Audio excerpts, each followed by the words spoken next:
is really all about creating a buffer zone between your house and flammable vegetation. We really focus on defensible space around the home, that first 100 feet, but also around the roadway too. Another aspect of the ready phase is hardening the home, and really what that means is making your home more resilient to wildfire. That's going to be putting the fine-grained mesh around the vents of your home so that embers won't get under your house or into the eaves of your house. That's going to be using non-combustible materials on your deck and around your home. So when an ember storm comes through, it's not going to ignite your home itself.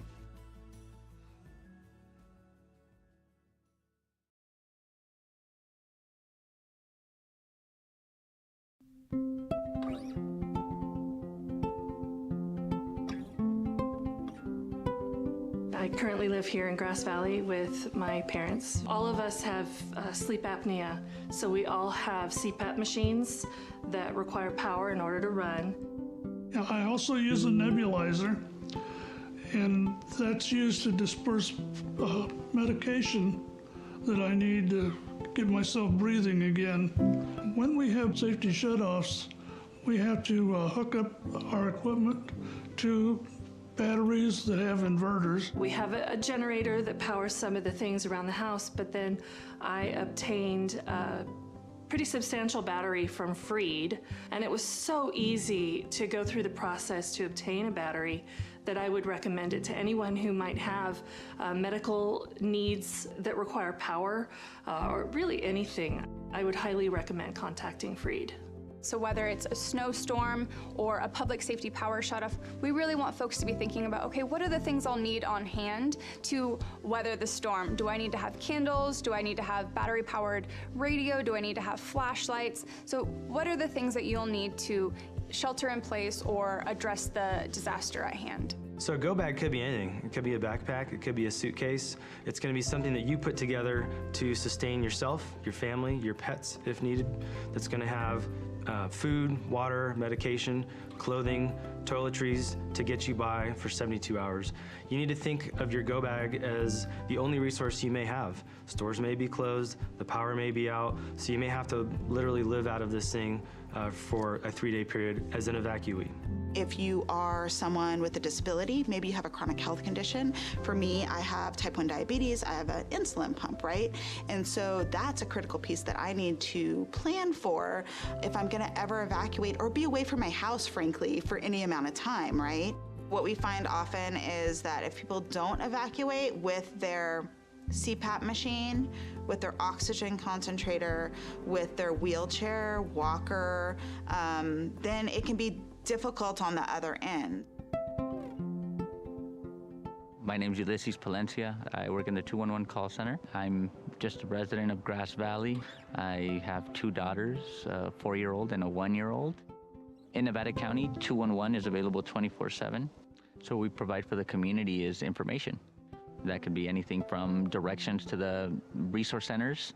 It can be letting them know where the fire is, you know, if they are themselves in an evacuation center, if it's a fire, if there's any information as to whether their power's coming back on during a PSPS. 211 gets the information that we provide directly from the county, so directly from the Office of Emergency Services. The whole team cares. We're all local community members. We all just want to help.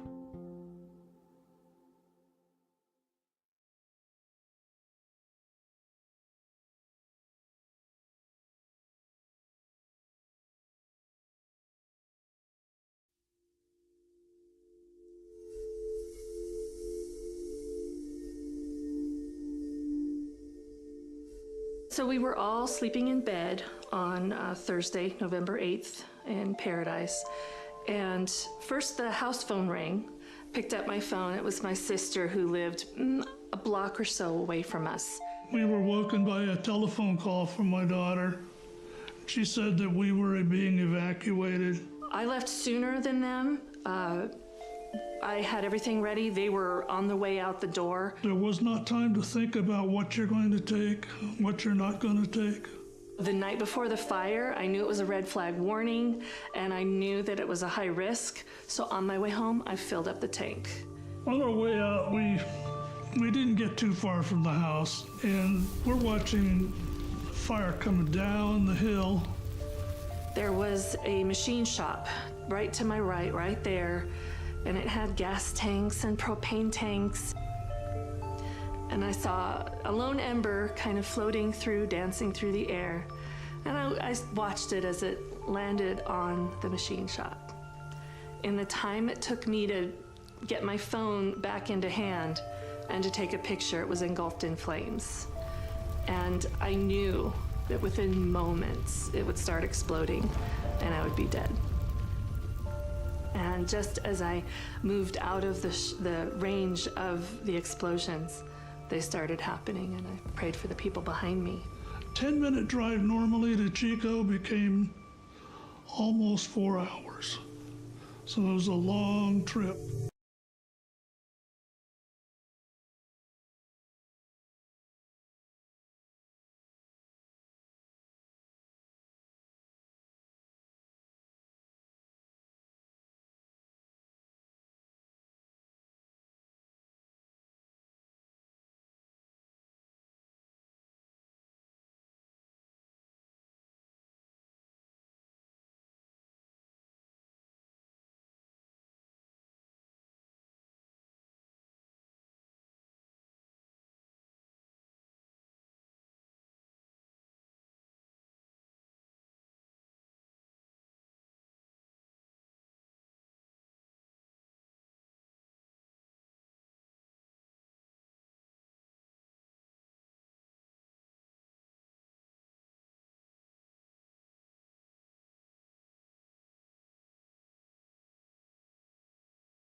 God,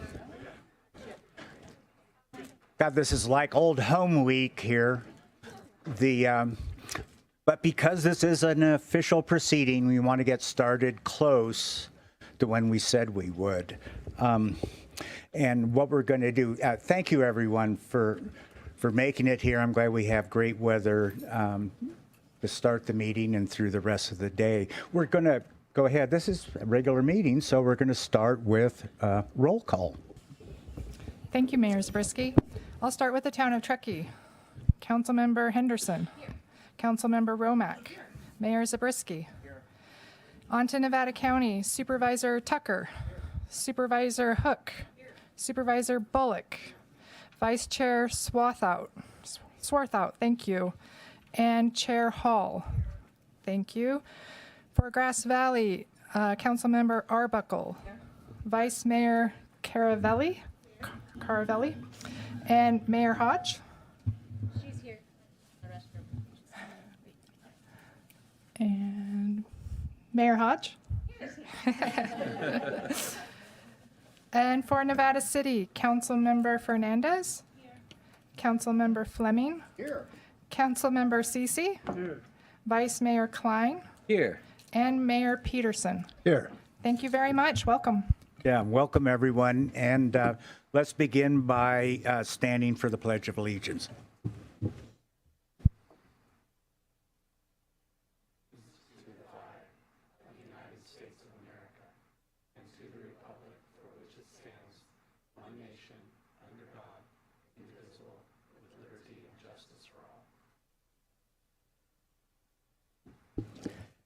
Okay, we're going to do just give a brief welcome. Again, welcome everyone.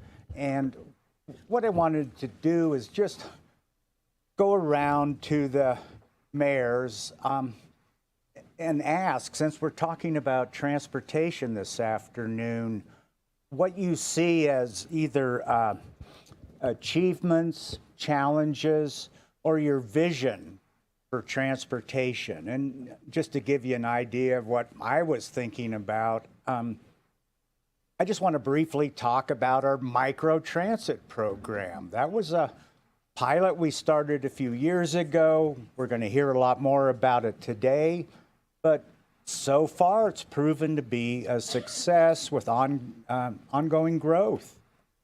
And recently the town, voters of our town passed Measure E. It's a general tax, but the focus of that tax measure was to continue to fund the microtransit, take it from a pilot to an ongoing program. And the measure passed. It was an affirmation of what we're doing.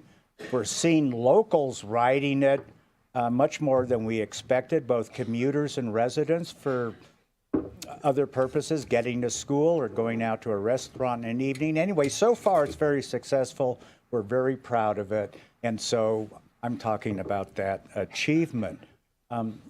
So maybe we could hear from the mayor of Grass Valley, Hillary Hodge. Thank you so much for having us. I'm Hillary. I'm the mayor of Grass Valley. One of the challenges that I think we have in Western Nevada County is that we don't have ride-sharing app functionality the way that some other communities do. It's not entirely lucrative for the drivers for like Uber and Lyft. Also, there are a lot of areas where there are blackouts, so the drivers can't go due to the rules of the companies. That poses a challenge for some of our older generation, our aging population. One of the ways in which our community has stepped up and backfilled it to help this challenge, which is amazing, is a lot of our arts community organizations now have volunteer teams to help shuttle and pick up the community members who don't drive at night, for example, but still want to go to the symphony or still want to go see the art gallery opening. And the ways in which the people of Grass Valley help to support our community are the things that inspire me every day. So that's one thing that just the community spirit has accomplished, as the people in government still work on other solutions as well. Thank you, Hillary. And finally, the mayor of Nevada City, Gary Peterson. Hello. Yeah, transportation. So we just built a bridge. We built a very big bridge that cost about twice our annual budget. And we just dedicated it Friday night to Bill Falcone, who was our city engineer for 50 years. So there are many people that helped fund that bridge, and we're thankful for all of them. We're now looking at another bridge. We're looking at as a lot for us. Transportation for us comes in different ways, but every time we talk to our community, it's about parking, and we're constrained, and it's what happens when you move a bunch of people into a really old town where parking was never thought of as a situation at all. So we're doing a lot of work with that. We're looking at a pedestrian bridge that might connect parts of across Deer Creek into the backside of the National Hotel for parking, and we actually acquired the Maybest Bridge from the county. That used to be a bridge that crossed the Yuba River in Washington, and we're going to repurpose that for a pedestrian bridge. And we look at that. So we're starting to look at how we're managing parking. That's a really big part for us right now with transportation. But also as we start to look at our community and the future of the city, which we really think is probably has a lot to do with Seven Hills. There's things we can do in Seven Hills. There's opportunities. So we look at traffic flow between the downtown and Seven Hills, particularly if it came to pedestrian traffic. How would you connect those areas? So that's really interesting. And I also think I just keep looking at that fantastic intersection of Ridge Road and Gold Flat and Zion and however many other streets join there, and think about the roundabouts that could be there through that whole intersection. So that's the kind of thing we're looking at and thinking about. Okay, now we're going to venture into the main part of our program, which is essentially two panels on Mayor transport. Zabriskie, would Board Supervisor Hall like to provide any comments? Oh, the county. Yes, of course. Thank you. Chair Heidi Hall, could we hear something from the county on We're happy to let the cities achievement? take all the credit and do all the work. That's fine with us. I would name a couple of things. Obviously, the challenges at the county level are pretty different than at the city level. Wide open spaces and responsible for a whole lot of bridges. I would say, one of the successes for up here, Supervisor Bullock has spent a lot of time working on the Hurstdale Bridge replacement and meeting the needs of a wide variety of different stakeholders. So that's been a really huge effort the last couple of years. We are, to the extent that the cities are talking about sort of public transit and getting around, we are working very slowly to get sidewalks and bike lanes in. We'll be starting at Combi Road. That's going to be a long-term project and harder and slower for us. One of the things I'm really excited about is the replacement of the Edwards Crossing Bridge down at the Yuba River, that we're looking to move that bridge and integrate it with our outdoors recreation objective, and making sure that the part that we don't use, the old bridge, can be turned into more parking and kiosks and just integrating transportation with outdoor recreation. That's going to be a big project, take a while, but one I'm pretty excited about as well. Thanks for the opportunity, Joe. And thank you, Chair Hall. So the main part of the program is going to be two panels covering transportation and community connectivity, essentially mobility. The first panel discussion, speaking simply, is going to be about roads, more along the lines of what the mayor's talked about. And then the second part, we're going to be talking more about trails, which is what Chair Hall referred to. Our moderator for the first panel, which will go until about 2:45, followed by a break, will be Robin Van Valkenburg. Van Valkenburg. Okay, thank you. And then Dan Wilkins from the town of Truckee will cover the second panel discussion from 2:45 to 3 o'clock. Wanted to remind people when we adjourn about 4:30, we'll also have refreshments and a little get-together over at the Cottonwood Restaurant. Okay, so enough of all this. Rob, please take it away. Thank you. So I'm Robin Van Valkenburg. I'm the Transit Services Division Manager for Nevada County, and it's a pleasure to be up here talking transit for all of you guys. And by transit, I mean transportation and the variety. We have a panel up here that will go through a variety of different formats, and I'll just introduce them as they do their segment. First up is Brian Hitchcock from the Enterprise Van Pool for Employee Commute Program. Brian.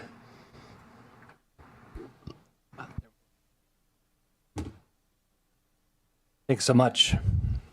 My name is Brian Hitchcock, and I'm with Commute with Enterprise. Everybody hear me okay? Perfect. So first, thank you so much for allowing me to be here today and speak with all of you. Some of you I've met and had the opportunity to talk with many times. Some of you are new faces, and I'm excited to share with you about what van pooling is. And if we don't mind, before we dig into this, show of hands, who knows what van pooling is or has seen a van pool as they've been driving down the road? Buddy? Most everybody. Who has not? Don't be shy, if that's okay. You don't know. Adam doesn't know. Anybody else? Excellent. I like that. That was very brave, Adam. I'm an incredibly brave person. Excellent. Thank you so much. So as we walk through this process, I'm going to talk to you about what a van pool is, but we're going to talk about also what we do with our public sector partners like counties, cities, transit agencies, and also what our process looks like with the employers that we work with. Because ultimately, how we get connected with employees in the area is we work with local employers. So whether that is that me squeaking? Am I not close enough to the microphone?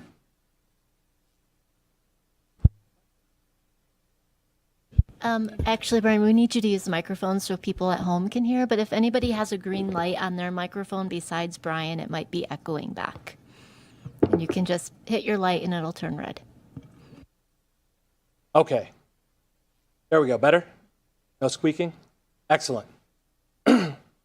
So as we, as to connect with these employees, we work with our local employers in the area. So, you know, whether that's a hospital, whether that's a ski resort, and whomever they may be, that is how we typically connect with these folks. But sometimes people just reach out to Commute with Enterprise via our website.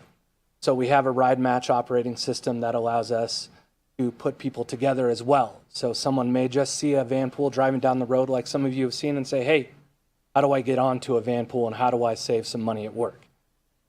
So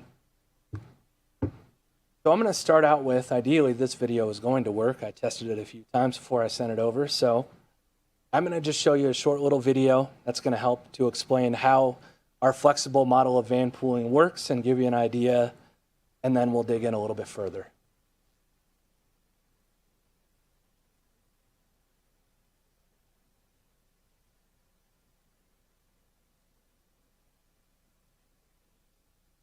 We buffering?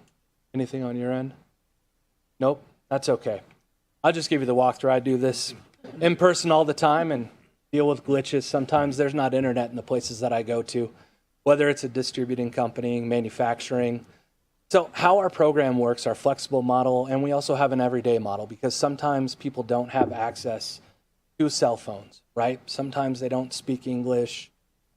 Sometimes they just don't have the capability to utilize an app the way that most of us do. So we put folks together coming from similar areas. We know a lot of people come from Reno out here to Truckee, but when we're talking about Nevada County and talking about Placer County, we know a lot of folks that go from Nevada County out to Marysville, go out to Chico, they go out to Elk Grove and other areas in the Sacramento Valley as well. So as we look at these groups, we look at where they're coming from.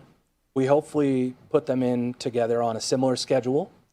We find a driver through our third-party driving system, and we get their approval taken care of. So Enterprise is a full turnkey van pool program. So we take care of the driving verifications.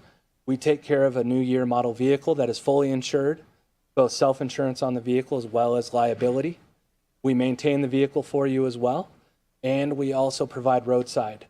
So once we have all that taken care of, once we've found this group of people, we have the van pool coordinator, the van pool captain. That's the individual that takes the vehicle home each night and brings the vehicle to the meetup spot. And then those additional drivers are the ones that if that captain is sick or if that captain wants to take vacation, they pick up where that captain can't bring the vehicle the meetup spot each day. Once we go to the meetup spot, it operates just like our friends in the fixed route transit line or micro transit, just like a bus.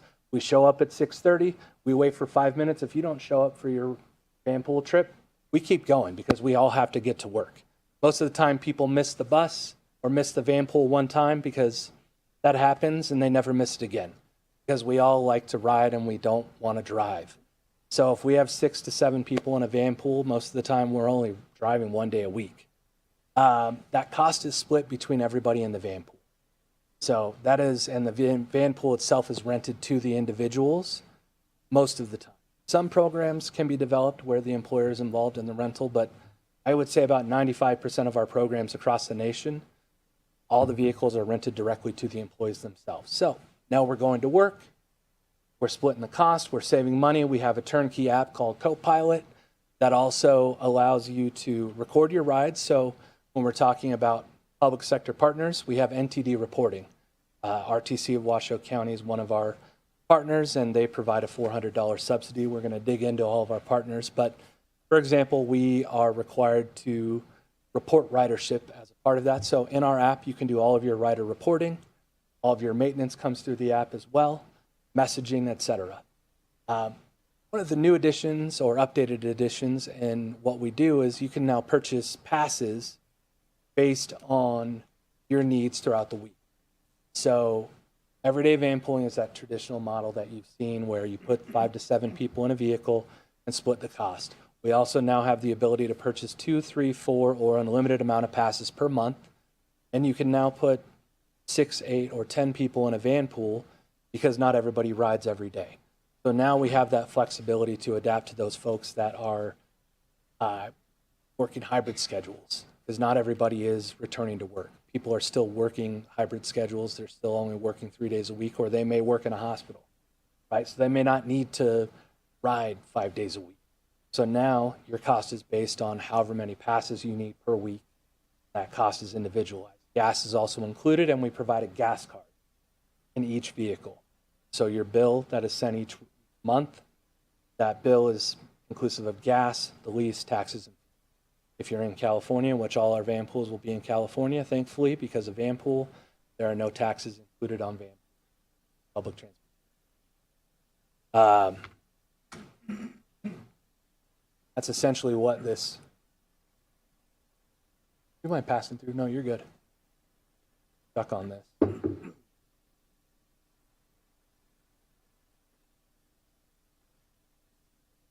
So as we partner with agencies and as we partner with employers, there we go. So this just gives you a visual for those who are visual and not listeners, and that's okay. Not all of us are listeners, myself included sometimes. This just gives you a visual representation of what we do and how it works, the impacts that come through, right? So when you work with Commute with Enterprise, we provide you sustainability reporting, CO2 impact and vehicle miles reduced, as well as your rider reporting, utilization for all of your programs. We do that on a quarterly basis and a yearly basis as well, and your employee cost savings. So we can do that for you as a public partner and as an employer. So if you as a county or a city are providing this to your city employees, or if you are an individual and employer and you're providing this to your employees, we are able to actually provide that for you. Because when I work with an employer or public entity who are providing this to employees, we want to create a holistic van pool benefit. So we don't just want to put van pools out to get people on the road. We want to make sure that it is inclusive and holistic for everybody. So the employer wants to be bought in and should be bought in on this benefit. Shouldn't just want to put van pools. Should want to say, hey, how can I provide something beyond just getting van pools? So we talk about providing pre-tax payroll deduction to your employees, because why tax them twice on paying for their commuter benefit? So that's accessible for bus rides, right? We all know that you can buy bus passes on areas where bus is not free or accessible in that way. So that is a program that we help them build, as well as per participant benefits that are built in. So that is what I do. My role is I work with those employers and build this whole program and then get into implementation and get these employees into Vanpool. So that is what I've been able to do with the North Tahoe, van pool program through the TNT TMA. Click now. Clicking? Yes. So before I dive into that, these are just some of our offerings. Most of you have seen what we offer and understand the vehicles that are around. But quick review, full coverage auto insurance, fully maintained, roadside, turnkey operation.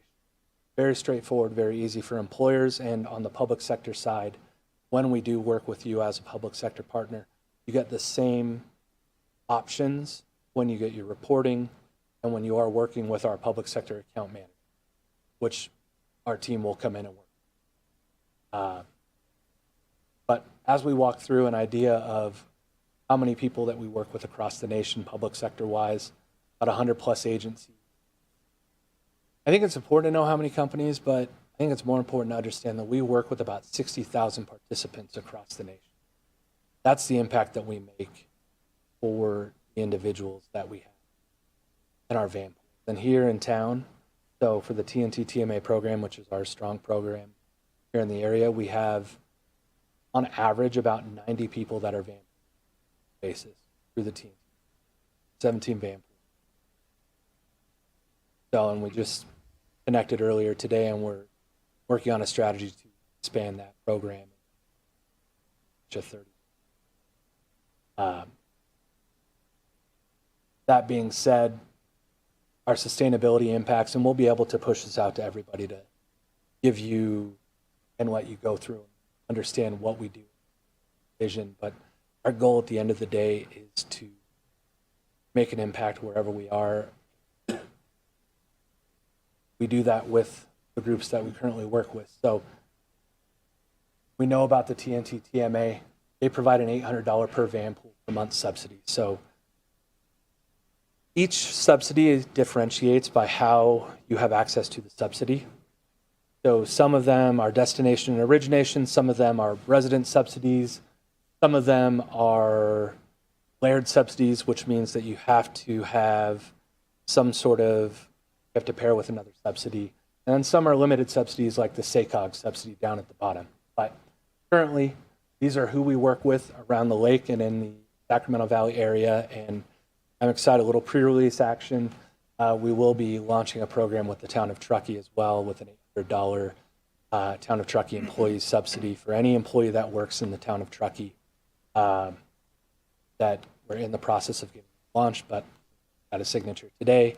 And we're very excited to start that process and make an impact here in the town. So that being said, I will get this out to you. And if you have questions, you want to have a discussion about what it looks like to make an impact in your area from a public sector standpoint, whether you're pre-existing and you want to morph what you have or want to figure out how can I connect, van pool for the citizens that are in my county or my city, I have somebody that can help you and we can start that conversation. With that being said, I'm going to stop because I know there are going to be questions. So I'd love to answer those questions as we move.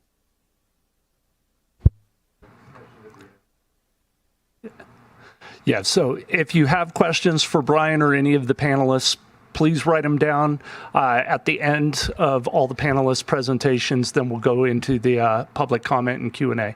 Okay.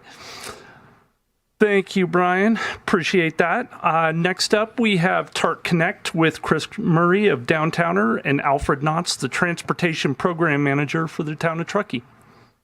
Yes, thank you, Robin. Let me get a little closer here. Yes, I'm Alfred Knotts. I'm the Transportation Program Manager with the town of Truckee.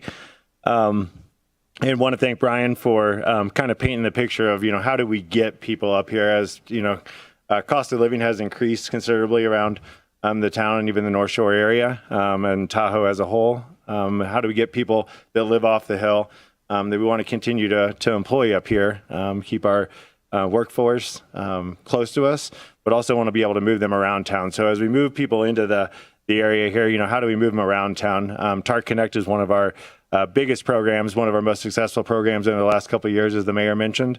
One of the things that Brian also highlighted is the partnerships aspect of of how we accomplish these things, both through our county partners, our city partners on the foothills, and just our resort triangle partners as well, which is referred to as the Placer County area of the North Shore, on 28 and on Highway 89, and then the town being kind of the apex of that triangle. So just kind of wanted to tie that all together, and we'll get discussing on TARC Connect here. And I'll pass this over to Chris for the first couple of slides, and then I'll get into some details of the overall program. Hey everybody, I'm Chris Murray with Downtowner. Been with them since 2012. I like to say I'm one of the founding members. Just don't tell one of them that. But I'm here to talk about microtransit. It can be as easy or complicated as you wanted to make it. Essentially, it is a small bus that only stops where the people are waiting or places and passengers where the people are getting off. Its route is reflexive of that and changes constantly. Unlike an Uber or taxi, you may hop into a downtowner and someone might be in there waiting to get dropped off at their next location. Functioning like that, like a bus route with non-optional carpooling. So, you don't have the option to, get in the downtowner and tell a driver to take you right to your destination. You might be stopping, dropping off another person or picking up another person on the way. Also, because we don't travel outside of a certain service area, ensures we can do a high volume of rides with the vehicles that we have at our disposal. So it's not that complicated. What is complicated is the technology behind it, but we have a full in-house development team that works on that app, and they just take care of all of that, so not really too much to worry about. So a little story about us. We started in 2012 in Delray Beach, Florida. We had a public bus that went up and down our downtown area, but just didn't really hit the spots that we wanted to go or where we were at. So we thought of, let's get a small group of small fleet of small vehicles and cut out a service area that hits big commercial spots and connects the neighborhoods as well. And so that's what we did. We made sure we were sharing the rides as well the whole time. And if we got busy, because we shared those rides, we might be able to get a good chunk of demand that we might create. So the idea grew quickly. We were using a phone number and dispatching sheets, and all our drivers had Nextel walkie-talkie phones, and that's how we deliver rides to people. But very overwhelming. Maybe 300, 400 calls a day between like a 6-hour period trying to figure out where everyone needs to go, and it was definitely difficult. So we knew we needed technology to move into different markets, and so that's what we did. We built our app out over 2 years. It took, and they excuse me, sorry. And still, we have the app. We still work on it every day. We have in-house app developers that live in the United States. They're always very busy working on ways to make the app more efficient with our public dollars and adding new features through the roadmap to help our stakeholders succeed. During this time, interested stakeholders from other cities were calling us, asking how we could get their own downtowner service. One by one, we started adding new clients, and currently we have 27 different turnkey locations and a further 75 client licensing our software. We are very proud of our success, and we couldn't have done it without the partnership like Alfred over here in Truckee. Very happy, very thankful. We all know public transportation is not a get-rich-quick scheme, but more of a long-term investment. Our approach with our client is just that. It's an investment into our future together. We're only successful if the stakeholder and the general public see the benefiting greatly from what we do. If you only remember one thing from today, take away this: microtransit is a technology-enabled mode of transportation that functions like a small bus within a predetermined service area, only stopping where there is demand. No more empty bus stops, no more realigning bus routes to eke out more ridership, just picking up people where they are and taking them where they need to go. Thank you, Chris. So onto our TARC Connect program here within the town. As the mayor mentioned, we're kind of focused on roads at this part of the aspect of the agenda, but really the thing to keep in mind is how do we use those roads, Our focus is, and which really within the whole region, I have had the benefit of working in the Tahoe Basin for close to 20 years, where actually you're mandated to not be able to build new roads. I think we've seen what the effect is of building more roads. There's not really a way to build your way out of congestion. So our focus has really been how to move more people and not cars. So one of the programs that we did launch here over the last couple of years, as Mayor Zabriskie mentioned, this did start out as a pilot. We're just now going into this next fiscal year, being 25-26, this will not be a pilot anymore. We had about 5 iterations of a pilot, but we learned a lot through that, through those iterations. We started out in 2022 with a very limited service area. We had limited funding, so we didn't serve the whole town. We served the Tahoe-Donner area, we served the Glenshire neighborhood, and then we served our commercial core area. And during that time, we saw a really just a huge response in the amount of people we were able to serve. I know the theme here is transportation for all. One thing we were doing historically, both based on our limitations of our fiscal resources, was really we were serving really just the transit dependent folks. We had a very, very limited transit system that operated from 6 in the morning till 6 in the evening, so we weren't serving the evening workers. We weren't serving the more longer term employees as well. We weren't serving the commuters. Mentioning to Brian, we bring up people on Vanpool. How do we get people around? They're not going to wait an hour for another bus to come after they took an hour to get up here. So to look at all of those things and how we can best provide the service and serve the entire town. So we did look at expanding that over the second iteration of the pilot. And at that point, we went into a full year-round pilot starting in April 2023. And our ridership just continued to grow. And what we did see also is our ridership was just about as strong as it was on our average weekday as it was on a weekend. So we really were serving our residents and our employees. That's something we do hear about the community, about whether it might be a park or an event or something that this is all for the tourist or this is for the visitor. We can really point to the fact that TARC Connect has really, really served our community as a whole, whether it's our children that need to get to after school programs, if it's our employees that need to get to work. If it's people that need to get downtown, parking is always a very enjoyable conversation to have within any community.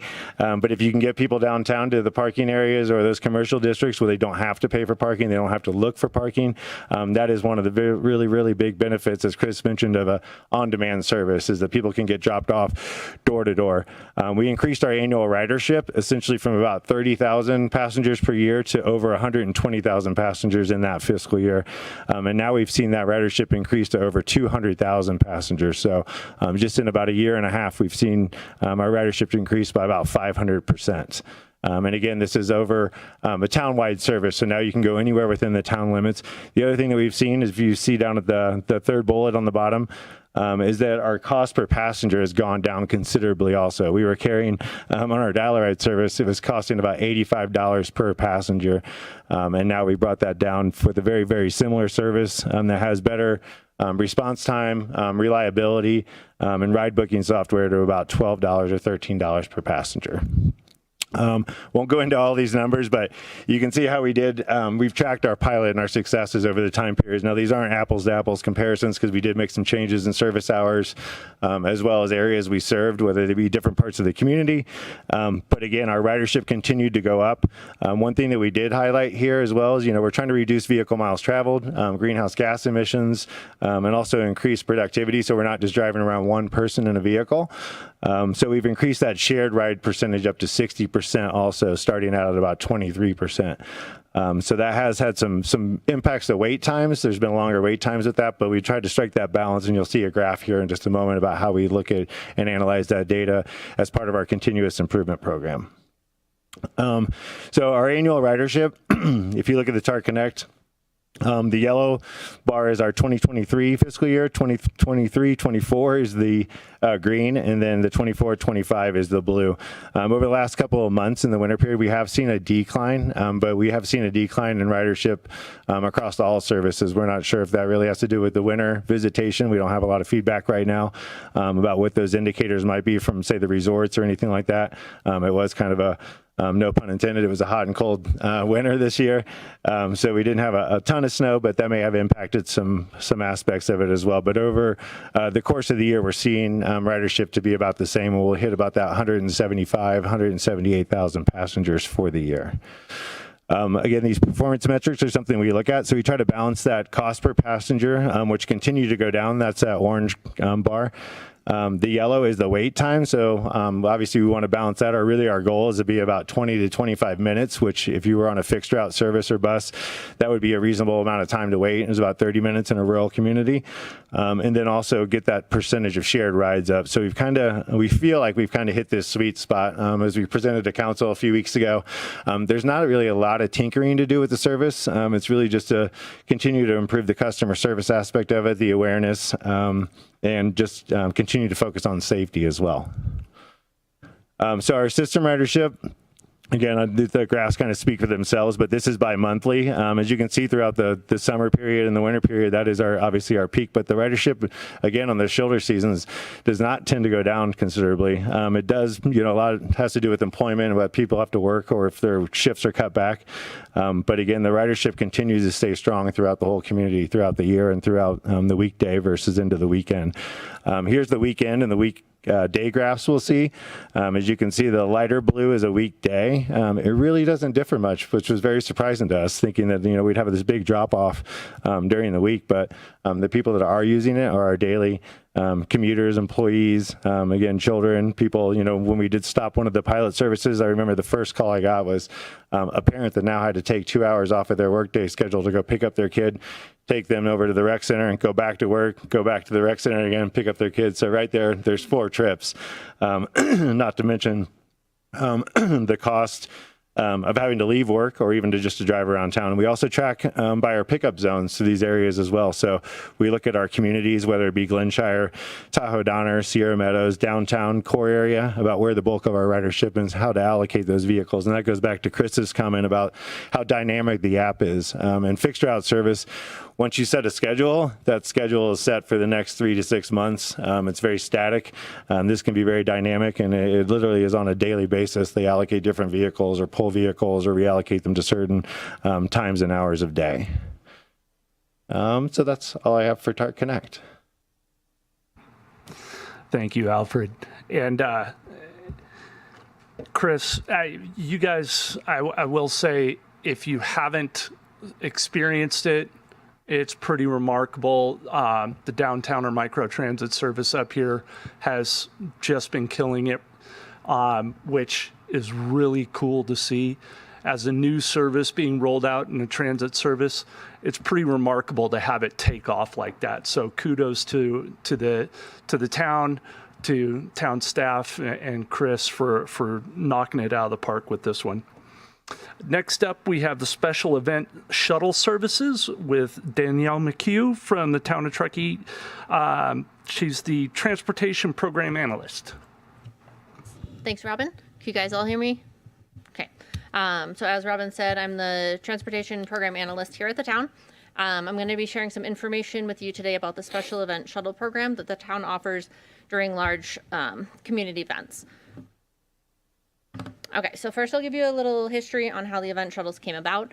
Back in 2016, the town council approved a pilot program for community shuttles during the Truckee Thursday street fair events and the 4th of July parade event. This was due to construction and limited parking availability downtown Truckee. At that time, our parking district only consisted of about 470 parking spaces, and the estimated attendance for each Truckee Thursday event was about 2,500 to 3,000 people. And the 4th of July parade attracts upwards of 5,000 attendees along the parade route, which terminates downtown.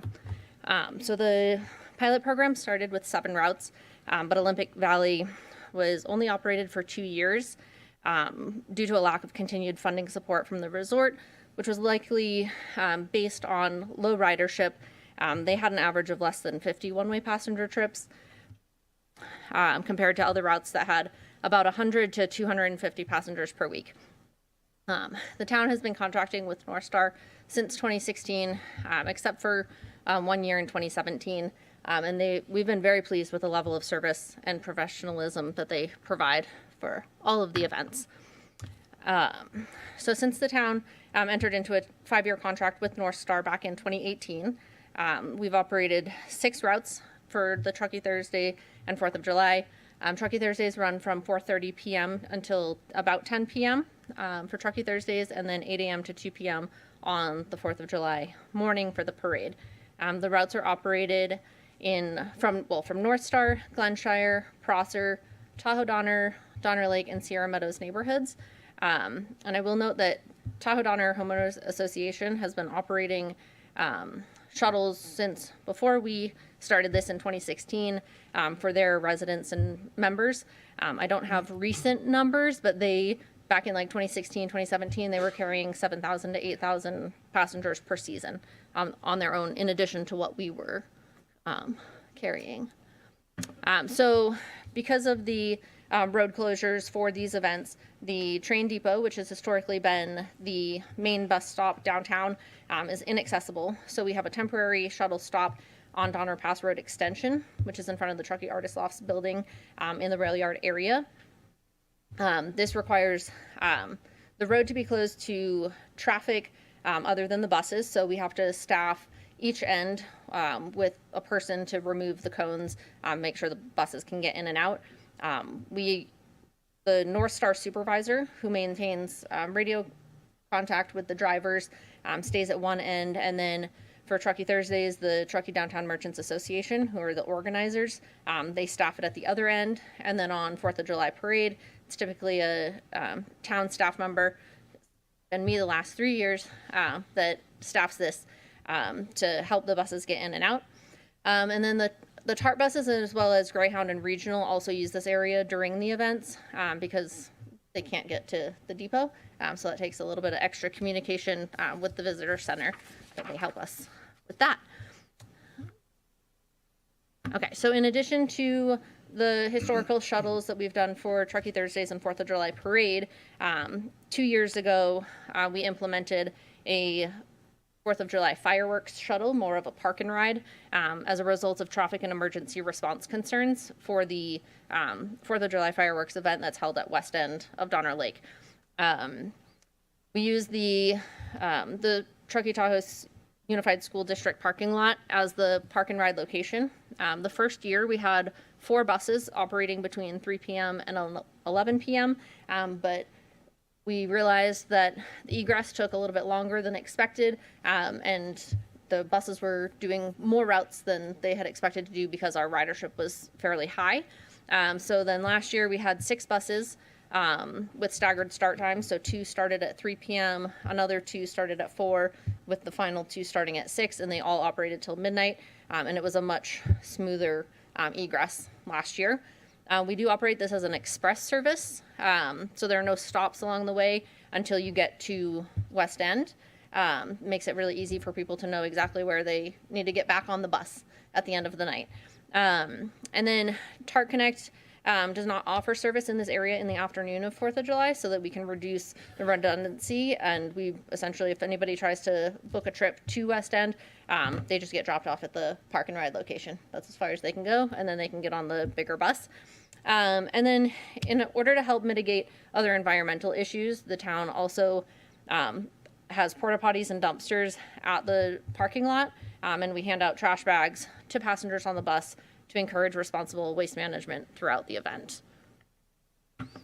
So this graph here shows ridership for Truckee Thursdays, 4th of July parade, and 4th of July fireworks.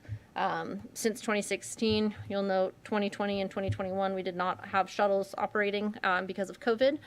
And then some other notable information is that after COVID, when the events returned, Truckee Thursdays only have the event 8 weeks instead of 11 weeks. So you'll see a pretty big dip in ridership, partly because of the fewer number of events. We also, the rail yard development area, the parking lots were developed between 2017 and 2020. So that added approximately 425 parking spaces, which just about doubled the parking inventory. And then TART Connect launched in June of 2022 with the first pilot program. And to this day, ridership is consistently over 600 passengers a day on Thursdays during the summer. So it's something that we're always trying to figure out, how do we encourage people to take the shuttles rather than utilize TART Connect if it's convenient as well. So this graph shows the average passengers per event for the last 3 years. If we're conservatively estimating an average of 3 people per car, event shuttles help reduce the number of cars on the road and in the parking lots by about 240 to 260 per event, which is great to see.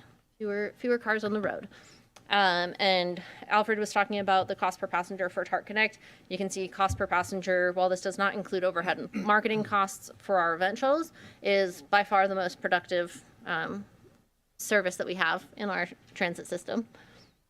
So I'll talk a little bit about the way that we market the event shuttles. In the past, the Truckee North Tahoe Transportation Management Association has provided our marketing materials, which included flyers, a timetable schedule, as you can see in that photo. That's a snapshot of what we put out at the shuttle stops on the 4th of July, as well as radio ads and additional shuttle stop signage.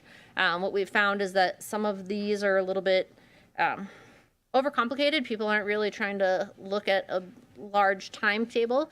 So we're trying to simplify it this year, and we're going to include the special event marketing in a traveling around Truckee transportation guide that contains all of our mobility and parking options, including the trail network, the bike share program, bike valets that you'll hear Allison talk about later, and our transit options.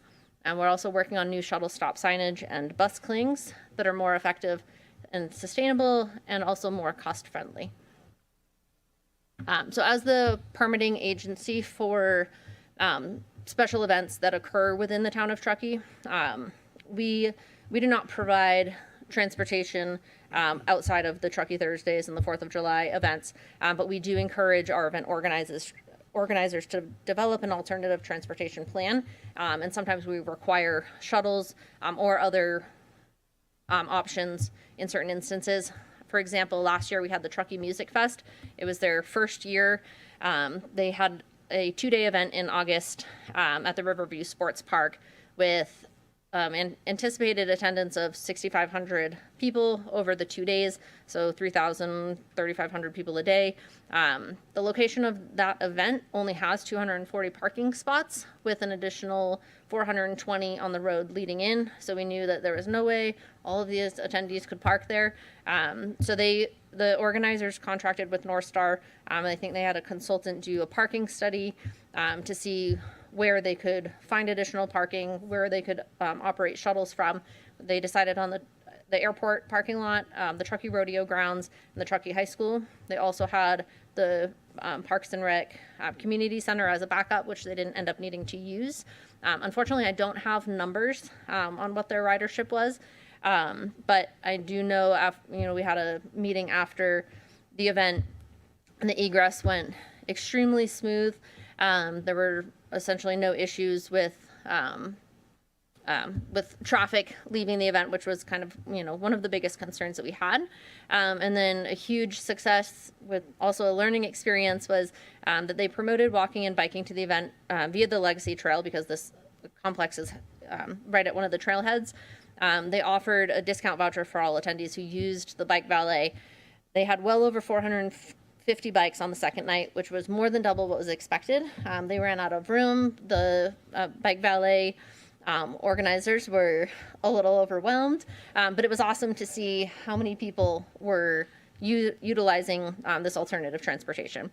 So this is something that we continue to do, is encourage organizers of events to look at these different options. The Truckee Rodeo this year is developing a plan for shuttles and may also go the bike valet route, because in the last couple of years they've had some parking overflow issues that have negatively impacted the community, and they want to make sure that they're being good community partners and encouraging alternative transportation to help their event go smoothly. And that is all I have for you. Robin, just for the record, the town of Truckee is going to need to adjourn its council meeting while the other council and county meetings proceed, just due to a scheduling conflict for one of our council members. And then when Council Member Henderson returns, the town of Truckee will reconvene its meeting. So this is just for the record. Thank you, Mayor. We're adjourned. Yeah, go ahead. Thank you. Thank you, Mayor Zabriskie. And thank you, Danielle. And again, shout out to the town for the shuttles and the event services and the partnerships developed to run those. It's pretty remarkable the buy-in that the community has on these events. It's really cool to see. So next up, we have the Nevada County Transportation Commission Rail Corridor Project Update. We have Aaron Hoyt with Nevada County Transportation Commission and Corey Peterson from the Placer County Transportation Planning Agency.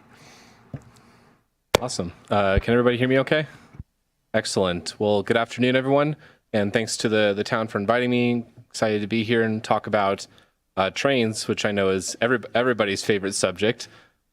So this is something that I'll be kind of jointly doing with Aaron over here with NCTC. And then we also have Jim Allison, who's the planning manager with the Capital Corridor Joint Powers Authority. So he'll be talking a little bit about some of the upcoming planning efforts that are going on the corridor. And as I was driving up here, I actually was able to see the California Zephyr, which is the passenger train that stops here once a day in each direction here in Truckee en route to Chicago. I saw it chugging along down the hill, but then about 10 minutes later, I also saw a freight train going along the same track, and really kind of made me think how it underscores the challenges that this rail corridor has and will continue to have over the next couple of decades as we plan for hopefully more passenger service along the corridor. So this is not a new idea of expanding the Capital Corridor service up to Truckee and to Reno. This has really been talked about for the last couple of decades, or as early back as 1995, with a joint study between Caltrans and the Nevada Department of Transportation, which was then followed up about 10 years later with another study that was the Auburn-Reno Passenger Rail Service Concept Plan. And that was kind of the first iteration that really dug into kind of what station improvements are needed, and also working with Union Pacific to model their freight operations along the corridor. And then most recently, Caltrans initiated what they call a project initiation document, which is kind of a fancy way of saying basically a feasibility study of Reno service extension along the corridor that's shown here on the right of my slide, basically all the way from Sacramento, stopping in Roseville, Rockland, Auburn, Colfax, Truckee, and ending up in Reno. And really what these studies kind of looked at, especially the Caltrans study done 2 years ago, was what station improvements would be needed to accommodate varying levels of increased passenger service of the Capital Corridor service going up to Reno, and preliminarily what track improvements might be needed, as well as some preliminary ridership data. And really there's a couple things that the studies underscore that are really challenges along this corridor. One of which is that some of you may be aware that most railroads in the United States are not owned by public entities. They're owned by private rail companies. In this case, it's Union Pacific.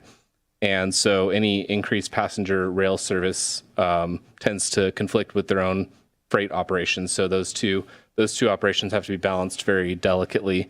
The second thing is that it also kind of pointed out something that a lot of us know, which is that the tracks over Donner Summit will have to be double tracked.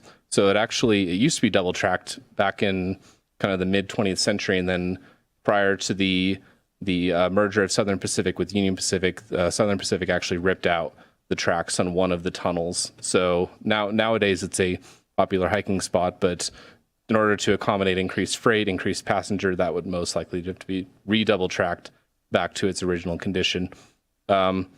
So that's kind of all wrapped into what Jim and his team at Capital Corridor and at Caltrans will be looking at as part of the Corridor ID program, which he'll speak to in a minute. But at a high level, it's a Federal Railroad Administration program.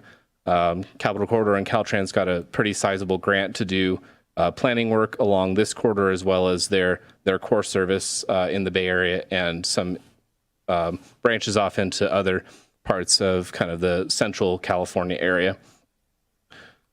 So I guess that leads to the question is, with all these challenges and service looking like decades out in the future, what are we going to do now? We have the problem exists now. We have transportation problems now. We have traffic problems now.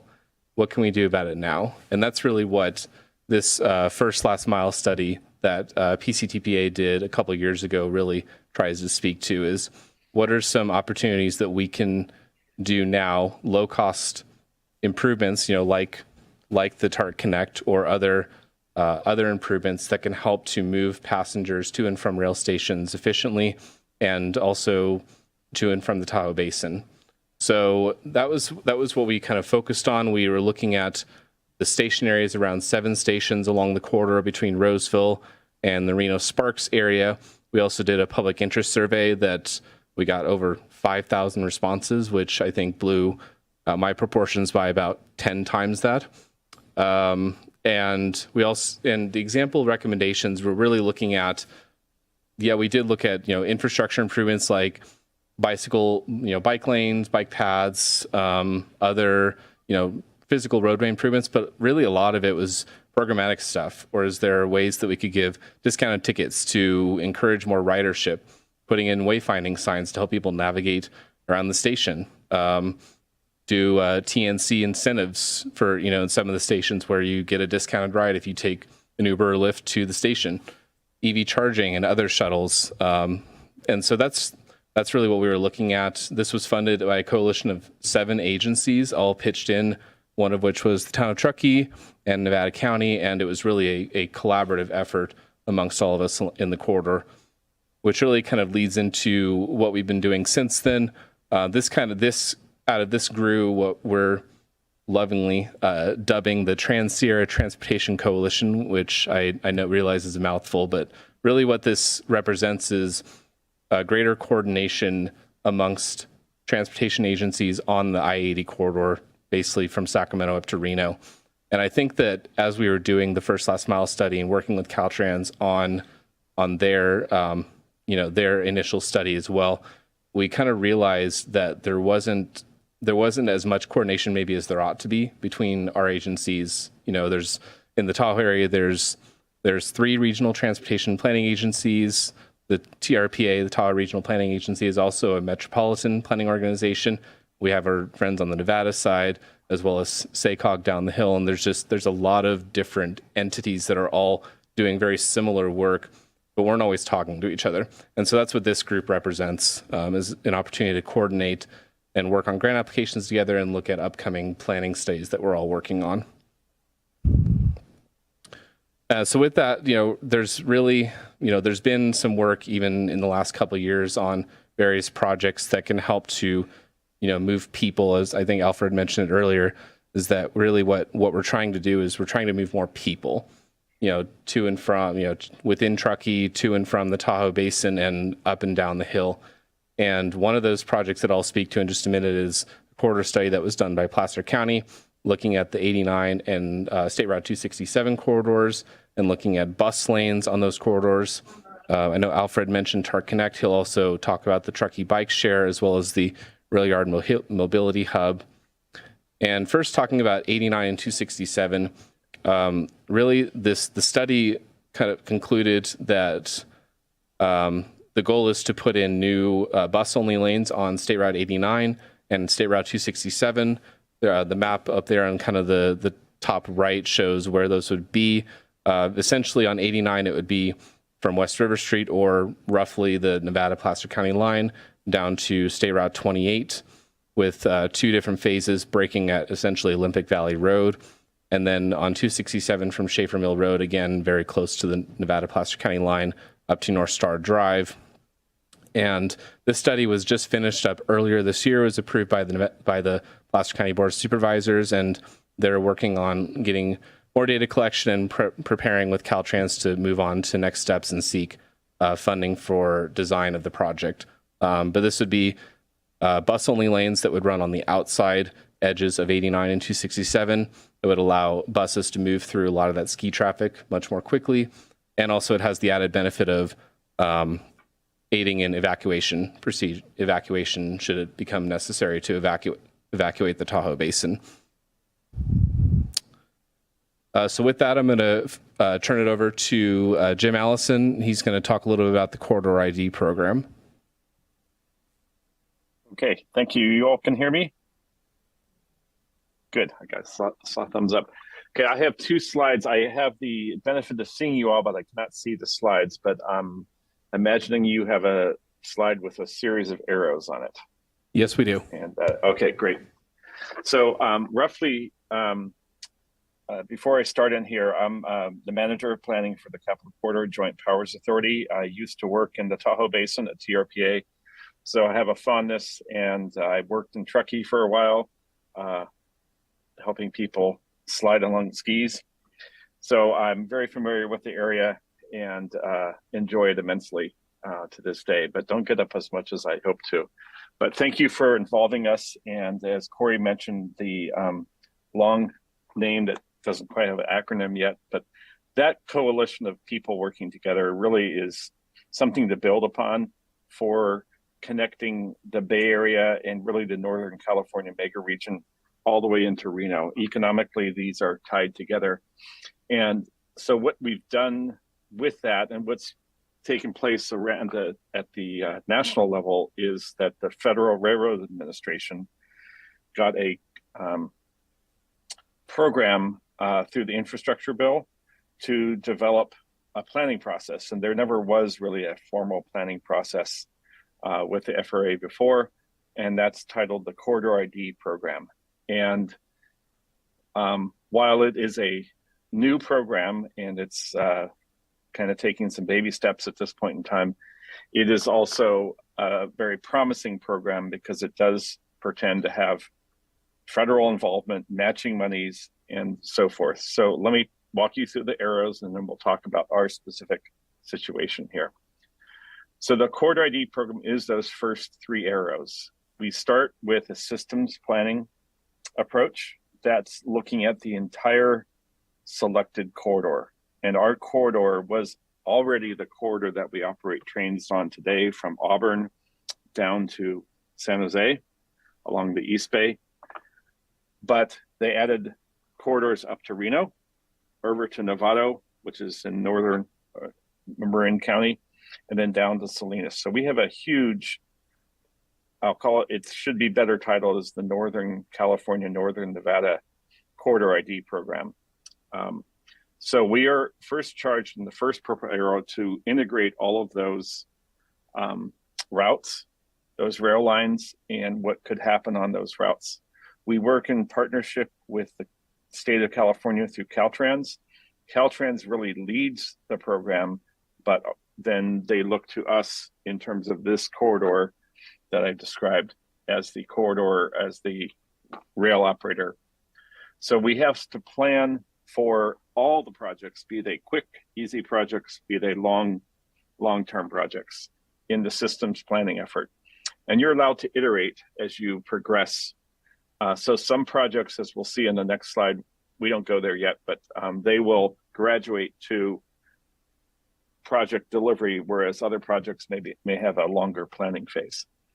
But after you graduate that, then you move to a project planning phase, and that's where you actually complete your environmental documentation on the federal level, and hopefully that's aligned with the California environmental quality work. So then we're in sync to deliver the project up to 30% design, and then you get to the yellow arrow, which is where you would complete. Sorry, I misspoke. The project planning is where we build all the projects up, and then the project development is where we do the NEPA CEQA work. And then you're done with the Corridor ID program. You've gotten out of the corridor ID program. The orange arrow has a 90% federal, 10% non-federal match, and we're about to be into that phase right now. And then the yellow arrow, the project development, is a 80-20 match, which is more typical of the federal programs. Thereafter, once you're done with the corridor ID program, then you move into the actual project implementation stages, and those would be more discretionary funds, but you would have already qualified as a federally reviewed certified project, and then work your way from 30% design to 100% and right into construction, and then you would go into operation. So that's the grand plan of the federal process. The state process that parallels this doesn't completely align with it, but the state is motivated to leverage state dollars, and then we'll work to fit it to the federal process. So if we can go to the next slide.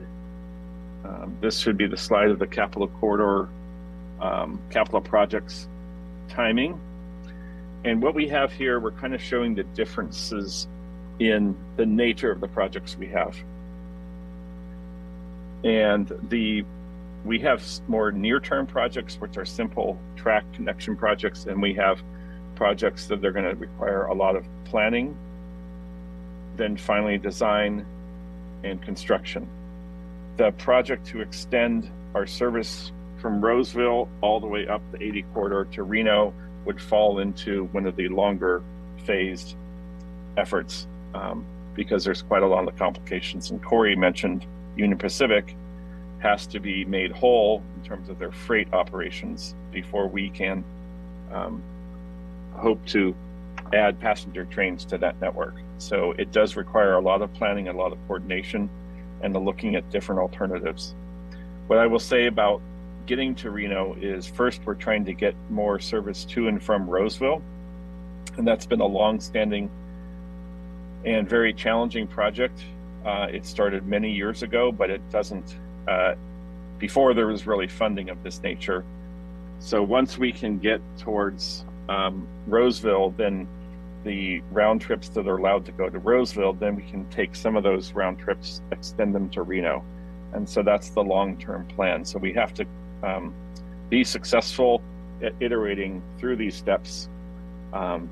So it might take a couple of planning rounds before we graduate from the prior arrows, the orange and yellow arrows, and then get into the green where we have implementation. But the important thing I think that was noted here is that you all are working on the infrastructure to do those first last mile connections, and having that in place when rail comes up is extremely important, and it creates a good grant story for us to move ahead through these processes as we move ahead. So it doesn't preclude making investments in bus connections, and we already do have bus connections that connect to rail in Sacramento, but those can be increased, and we kind of, again, get to take baby steps and take it from there. So that is the end of my presentation. Happy to answer questions that might come along later. But I think, Corey, we hand off to somebody else at this point. Yes. Yeah. So, and actually, I apologize to Alfred. I was supposed to kick it over to him to talk about your amazing bike share, and I neglected to do so. So please, Alfred, the floor is yours before we move on to our next section. It has its own agenda item this afternoon, so we can save it for that. But as you can see, though, this there's no silver bullet here. This is all kind of arrows in our quiver, if you will, in terms of, our travel needs, whether it be different markets. Your travel needs change by the day. I know mine do. Certain days you might be able to ride a bike. Some days you might not be able to ride a bike. Some days you might be able to jump on TARC Connect.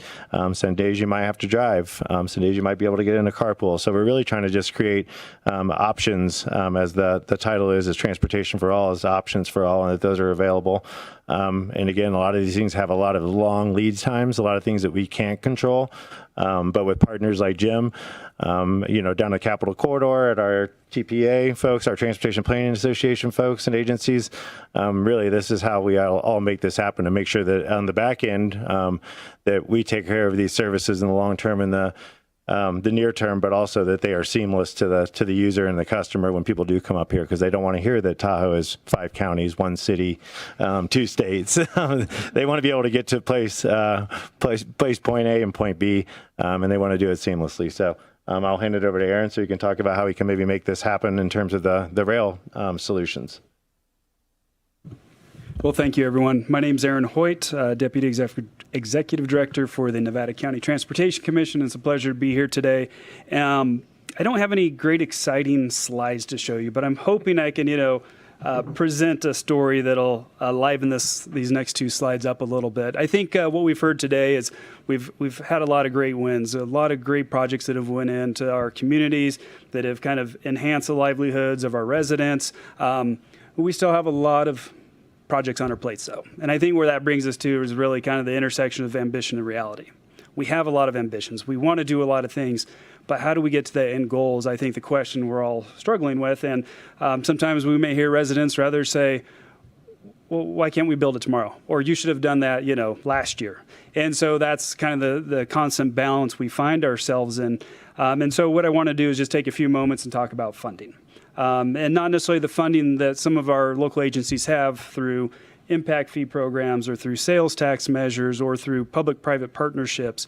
Those are all things that the local agencies can control, and they kind of have a sense of what the financial outlook is for those and how best to utilize them. So what I really wanted to focus in on is competitive grant opportunities. How do we take some of those monies that we already have from existing pots of funding at our local agencies and bring more money back in? How do we bring our sales tax monies that we're paying through different sources to the state and get them back through grant programs or through at the state level or at the federal level?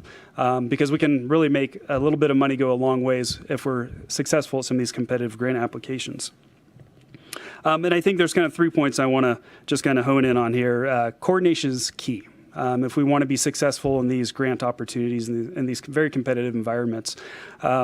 Corey talked a little bit about the Trans-Sierra transportation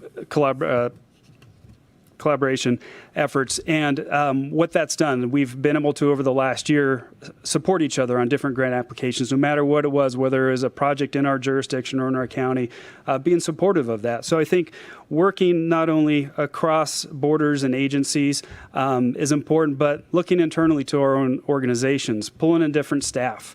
Is it maybe more a public works project, but let's maybe pull in our planning folks, or if it's a evacuation route enhancements, let's pull in OES, Sheriff's Department. So there's a lot of different lenses each of these groups bring to the table, and sometimes that really can help paint a powerful story for the grant applications. What the grant application reviewers are looking for is, how do I really understand this project? I don't know this area, but tell me more, right? The more we can tell them, I think the better off we are in terms of being successful. In addition to the Trans-Sierra Transportation Coalition, there's also TMT, TMA. That's a prime example. That's been very effective here in the Resort Triangle for years, and I think the partnerships will continue to occur and successes will be had through those efforts. The second thing I wanted to point to is planning. I think planning is a cornerstone to a strong foundation to our projects.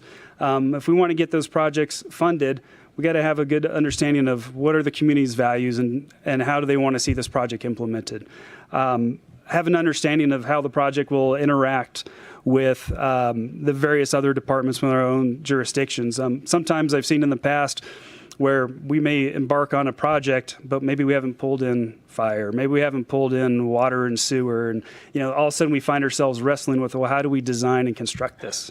And so if we can take out some of those, or have those conversations early on, I think we can make the implementation phase of the projects that much smoother. In addition to when we submit these grant projects, oftentimes the grantor agency wants to see our project in a plan. So it's not just we're doing the planning efforts, but they want to make sure that is this project worthy of funding because the local agencies have taken that step. They've invested in their time and the resources to really develop this project to make it ready for funding. So I think that's also important. And kind of the third takeaway here is we need to be aggressive with funding. We have a lot of ambitions here, and it's going to take outside money coming into our local agencies really to get these projects on the ground. And so when I say let's be aggressive with those, let's, again, work across agencies. Let's collaborate with other partners who might be able to support us on grant applications. Let's phone a friend. Maybe that's a consultant. We have a lot of great staff at each of our agencies, and you can kind of see it through some of the grant programs and project successes that we've each had. But sometimes more is a merrier. Let's, bring someone in to help us out, help fine tune it. And I think that does take a little bit of money, though. It takes money to make some money here in this situation, and grants aren't cheap to go after those. Here's a ballpark estimate. So if you wanted to go after a bikeway project or a trail project, you might expect to spend $30,000, $40,000, $55,000 for a grant application, just to get it in front of the decision makers who are going to decide on that project. So that's where, kind of internal conversations about what are our priorities, what is it we want to do with our communities are important, or how can our funding partners pitch in and help us get to our end goal. And I think the last part of that about being aggressive is if you don't succeed at your first try again. And I'll touch on this in my next point. But there has been some recent successes that I'd like to point out. And I think, kind of taking some of those pieces of information in that I just shared, those 3 key points, and resubmitting has led to, I'm going to say just shy of $100 million in grant funding in the last 4 years in Nevada County. And maybe, it's not well known or kind of publicized as much as maybe it should be. But when I talk about just shy of $100 million, and we could probably round up, there's probably some other programs in here I'm missing. But with the Senate Bill 1 program, there is success through the Active Transportation Program. There's 3 different projects, 2 in the city of Grass Valley. One that's kind of a joint project in the city of Nevada City and Nevada County along State Route 49. Those 3 projects there brought in just over $32 million in the last 3 years. So that's the last 2 ATP application cycles. So those are, really, really big wins, I think, for kind of a rural, smaller communities. State Route 49 in the Western Nevada County had 2 successes on 2 different projects. One was a trade corridor enhancement program that'll implement truck climbing lanes on State Route 49 just south of Grass Valley. That was about a $21 million win in coordination with Caltrans. Caltrans is bringing some additional funding to the table for that. And then there's the local transportation climate adaptation program that was about a $35 million win and this was a coordination effort between Caltrans, Nevada County OES, Sheriff's Department, and looking at evacuation needs in the State Route 49 corridor. And if there was ever an event in kind of the Grass Valley area, how do we evacuate people safely out of that region? Right now, most of it's a 2-lane road. There's, some sections where it's widened out for truck climbing lanes. But the success of that coordination allowed us to bring in $35 million for that project. So there are these wins there, and I think the commonality between all those is coordination. It's working across and outside of your own agency to deliver those. And I think with those, there's a lot more success on the horizon for each of our agencies.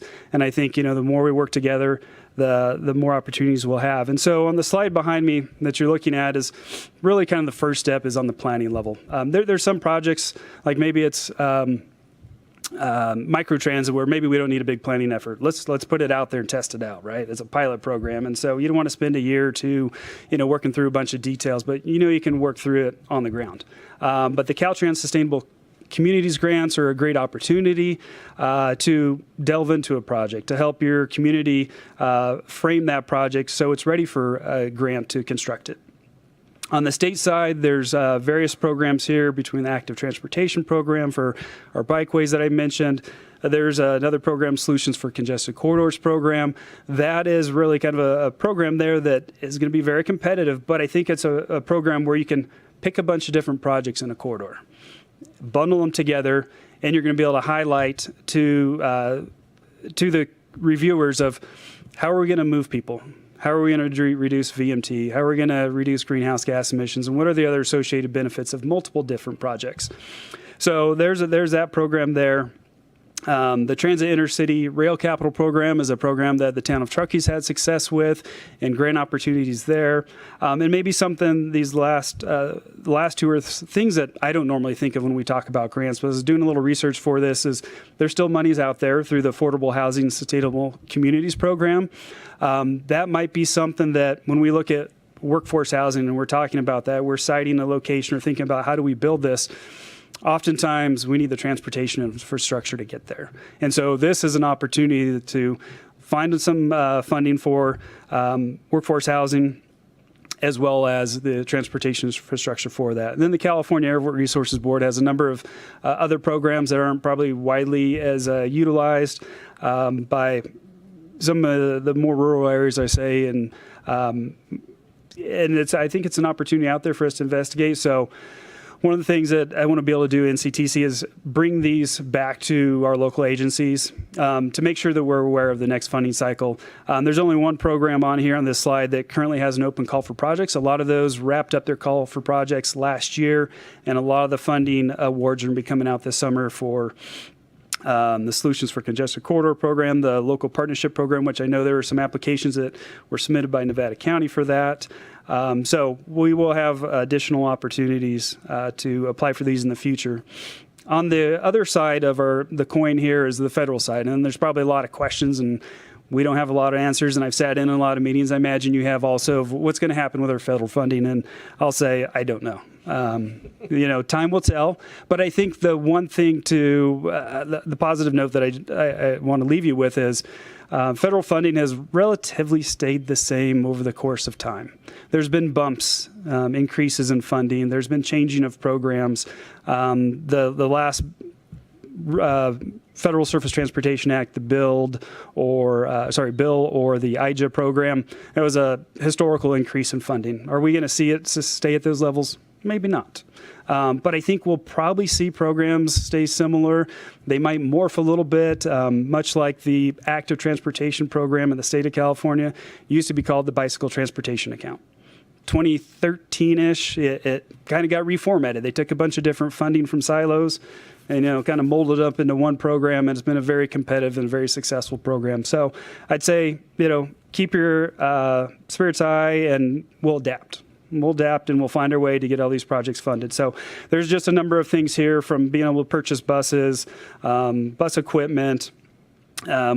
One of the programs that, I think we ought to look at, or two of them, is Safe Streets for All. There's an open call for projects there. It's probably not enough time really to get something ready in the hopper for, I think it's a May or June submittal.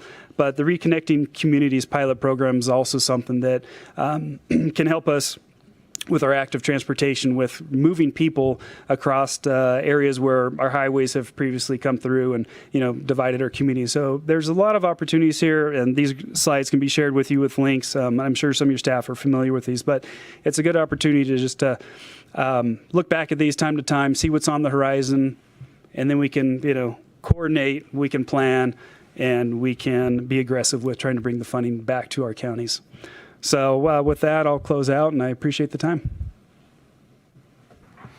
Thank you, Aaron, Corey, and Jim. Now we'll open it up to questions. Mayor Zabriskie. This is for Corey. Can you tell us, is the passenger rail being used to capacity now? And then how do we address increasing rail freight? What's the projection on increased rail freight? And then how do you fit in the passenger and increase in passenger rail? Great question. I'm gonna pitch most of it to Jim, since I think he'll have a lot more intimate knowledge than I will. I think that the bus service that currently exists, and Jim, correct me if I'm wrong, there's 3 round trips, I think, up to Reno per day. I think is pretty well used. The California Zephyr has one, just for general knowledge, there's 1 round trip a day, so it originates in the Bay Area, goes all the way to Chicago. Going eastbound, it's usually on time. It's usually pretty popular, especially in the winter season, because it's incredibly scenic. In the westbound direction, has a lot of on-time issues. We'll say a lot can happen in 2,000 miles. But I think it's pretty well used, especially in the winter, just because of, people want to avoid driving in the snow and traffic, and it's very scenic. As far as the freight, I can give you only anecdotal stuff that I've heard is that Union Pacific is growing the amount of freight on the corridor, and they're expecting it to continue to grow. That's part of the reason why I specifically mentioned the double track over Donner Summit, because getting that double track back is going to be extremely paramount to not only to increasing the passenger service, but also, frankly, to Union Pacific as well for their operations. Jim, do you want to jump in, maybe provide some finer points on that? Sure. Yeah, there are the rights that Amtrak has to run long distance trains, and that is the Zephyr that Corey talked about. But otherwise, when we approach projects to increase service on a Union Pacific owned or any freight owned right away, they typically will do something called it's modeling of the operations. It has a particular brand name that they use. That model predicts what needs to be built according to what schedule that's shown of the passenger trains, and then they model how much freight that they might have in terms of, they model growth percentages, for instance, coming from the Port of Oakland.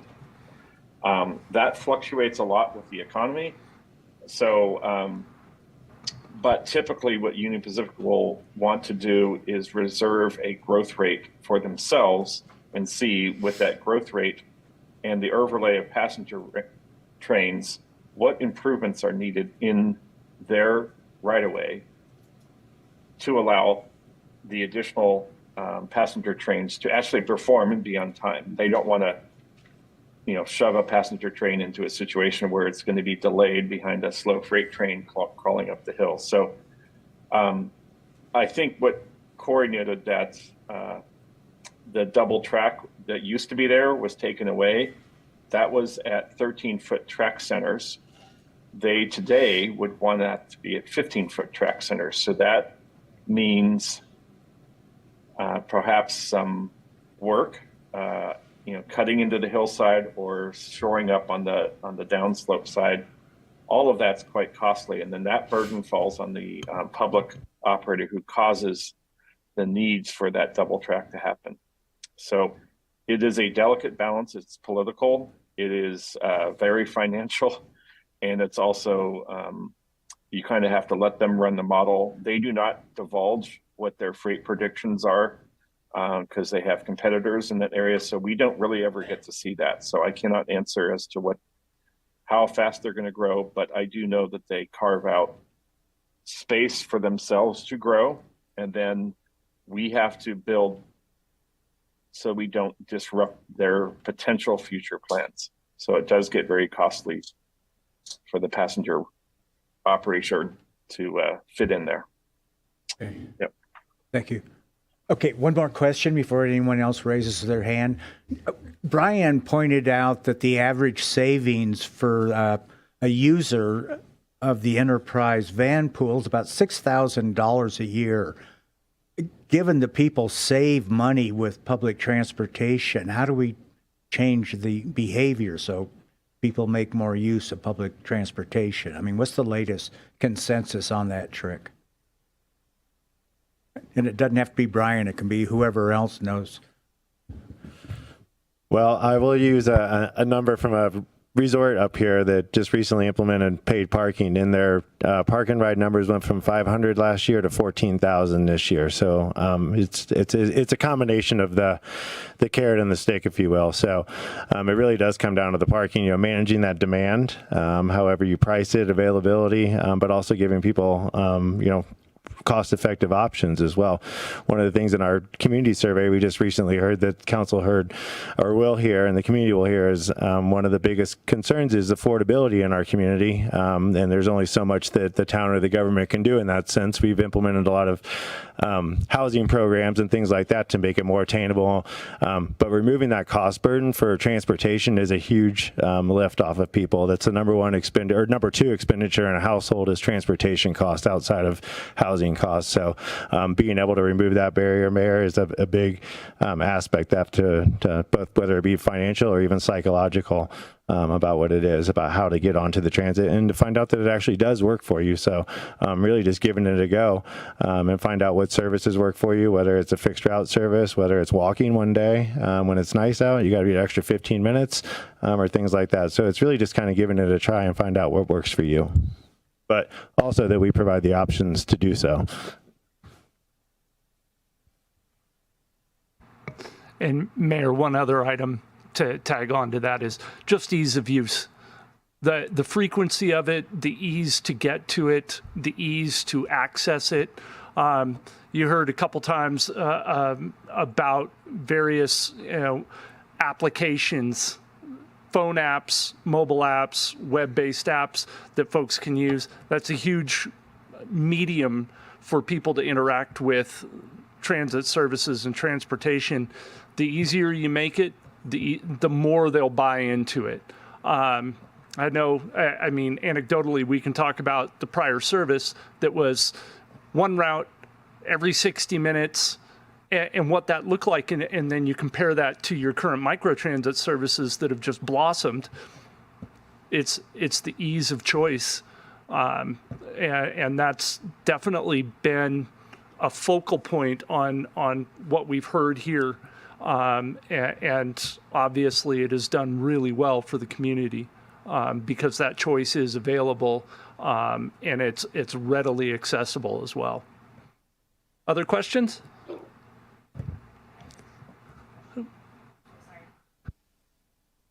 Since we're talking TART Connect and apps too, I think something that has also been fantastic is we're able to collect a lot of data. So Alfred, you mentioned in your presentation, we've been surprised it's been more locals than visitors. Can you speak to maybe some of the other, like what has been the highest use for TART Connect or any other interesting data points that we've been able to gather just by having people use the phone and maybe take a survey right after? Yes, thank you, Councilmember Romack. The data that does come back from the app is really, really invaluable. Like I said before, transit planning is it's not the most exciting stuff, but there is a big human element to it. There's a big economic element to it, socioeconomics. But you set up your services that are not very dynamic to meet those needs. And we're in a community that our dynamic changes seasonally. It changes weekly between our weekdays to our weekends. So really being able to adapt that service. And one of the things we do too is we look at those hours of day, and we've extended those hours of day into the evening during the winter to really meet the commuter needs of the employees too, so that they can take transit to work, but they know that they can get home at midnight. So we extended those hours from 10 o'clock during our off-season times to the PM to midnight. We also want to address the fact that we are a resort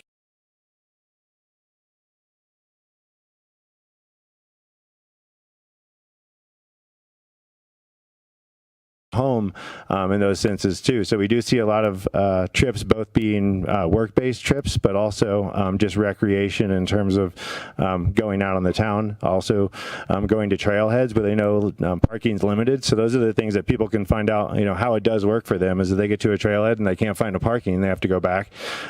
Now they can take their TART Connect there. They're outfitted with bike racks as well, so people can go take their bike off. They can also go to Donner Lake, where parking's also a premium. It's also not the most environmentally kind of welcoming parking area, if you will. It does lead to erosion and other safety issues, so people can get dropped off right at the dock. So we really have just tried to look at every travel market that's within our community, whether it's the smallest child or it's the oldest senior as well, that also needs to get around as well. Our communities are going to continue to age. We want people to be able to age in place, so we don't want them to feel like they have to leave our town to go out to down to Reno or wherever it might be without snow, and that they can still get around. And we did see a lot of that during our big winter, is that people on the mental side of things, they had been holed up in their houses at the top of Tahoe Donner for days, honestly, and people were able to get down to the coffee shop because of TART Connect. They didn't have to plow their driveway, they didn't have to shovel, they didn't have to worry about making that trip down Northwoods. If you're familiar with it, it's a little bit like a luge, a luge for cars. So that really opened up a lot of that opportunity to people and accessibility that Robin speaks to too. And maybe I can just add in, Alfred, the last time we collected the data and analyzed it, I think avoiding drinking and driving and visiting restaurants downtown was the #1 response. Yeah, it was about 45% of our responses was attributed to that as well. So, but as Danielle pointed out with our events, we're really not building the Easter or the church parking lot for Easter Sunday here. We're making it scalable. We know Truckee Thursday is going to be busy. We add service. We know our weekends are going to be busy. We add service.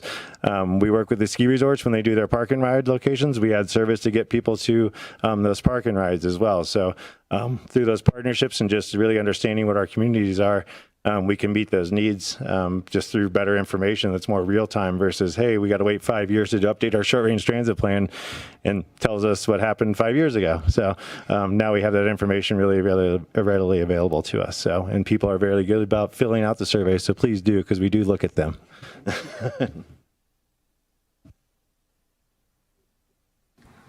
Hi, Lou Cece, Nevada City Council. We're going to need federal funds to do some of these programs. I'm thinking the rail programs in particular. This increases our risk exposure to the federal administration using those funds to influence policy in non-transportation programs. How do we insulate ourselves against this? Good question. Well, since I brought up the funding topic, I'll give it a shot at answering it, and then maybe we can have Jim Allison provide any thoughts he has on the Federal Railroad Administration and funding that he sees in that dynamic. How do we insulate ourselves? We have a game plan now, and if we don't have a game plan for federal funds, we need to come up with one. I think we're going to have to be nimble. I think we're going to have to be adaptive when things change. One of the things that's on the horizon right now, and I know maybe different jurisdictions have, excuse me, have federal or state, advisors or advocates who they can talk to and understand what's going on at either the state or federal level. Right now, NCTC, PCTPA, El Dorado County Transportation Commission, so we got all the acronyms and kind of the greater resort triangle area here, as well as the Butte County Association of Governments. We're trying to set up meetings right now to talk with Kevin Kiley and Senator Greg LaMalfa to really talk about reauthorization, because now is the time to talk about reauthorizations and what are some of the things that might be important to us. Kind of a commonality amongst those 4 counties I just mentioned is wildfire evacuations. There was the PROTECT program that was under federal IDRA program. That may be not something that's going to survive, and which I think is what you're getting to. However, could we make arguments, and I believe Placer County and others up here have already started to make these arguments that, okay, the PROTECT program was environmentally focused, was in climate change focused, but for counties that are in their jurisdictions that they represent, there are benefits to us. I think some of those individuals understand wildfires and the evacuation needs and resiliency in our forests, and maybe that's something we can lobby for to keep in. So I think not only being nimble, but getting out there, lobbying and advocating for what's still important is an option. And really nimble, I think, is going to be the key. We're going to have our plans, and we're going to have to tweak them at some point in time. I'll add, in terms of rail, and this is happening at the FTA, some of the programs that existed for diversity and other things, those are being required to be not couched in those terms. They still may be held at this point in time. So again, I think adapting and being nimble is something that's required. There is of course, a disconnect between some of the incentives for those awards, such as be it a GHG program in California, being a funding source matched with something that's not supposed to be valued on those terms. And the guidance we're getting from lobbyists and that we have working at the federal is to change the language that we're using and use the right language at the right time with the right administration at the time, be that California or the federal. So I think the point is to still move ahead, but not to be battling the language, and also paying attention to what California might be doing to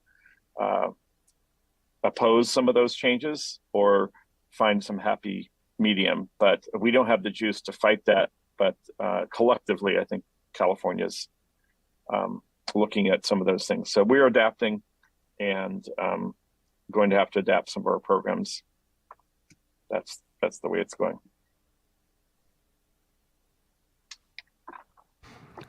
We have time for one more. Yes. Great job on the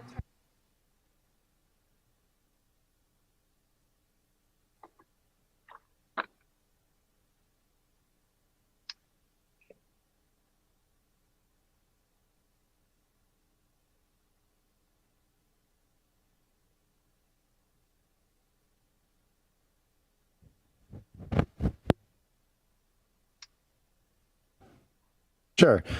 So we started out with the first pilot. It was essentially Alfred, could Yes, you sir. repeat the question? Because I don't think that people yeah. watching could hear the question. All right, let me give that a shot first. Yeah, good luck. So how do we define those service areas was the first question, and then how are we working with the resorts to kind of feed into those areas into the larger park and ride system? Is that in a nutshell? Okay.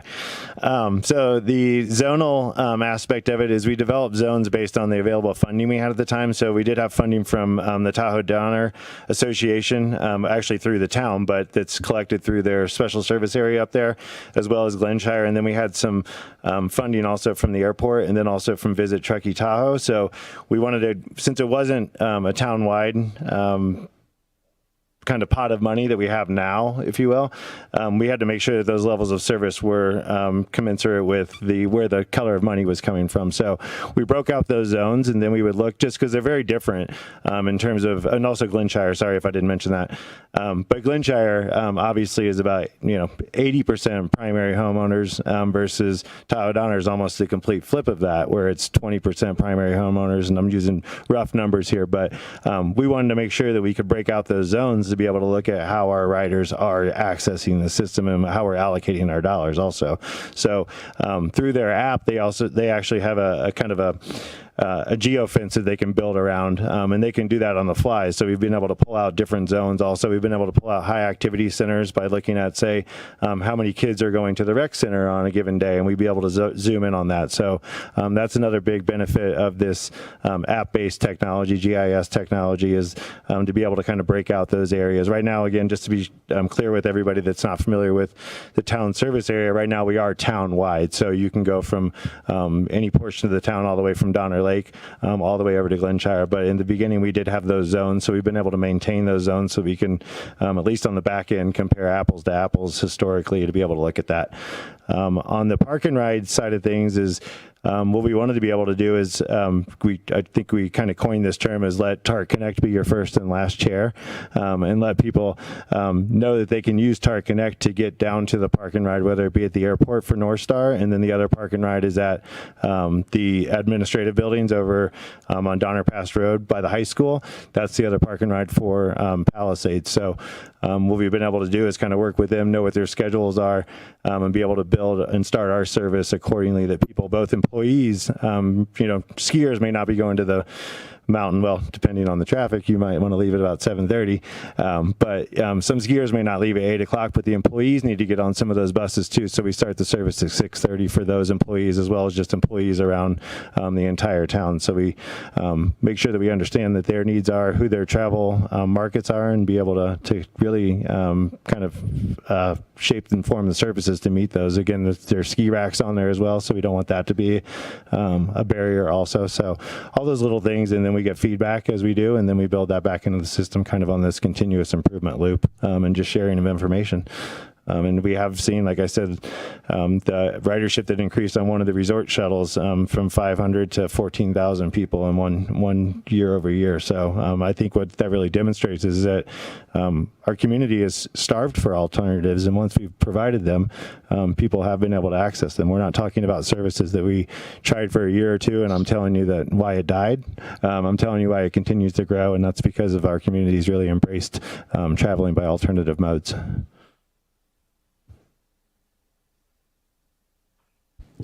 We're going to take a recess now until 3 o'clock.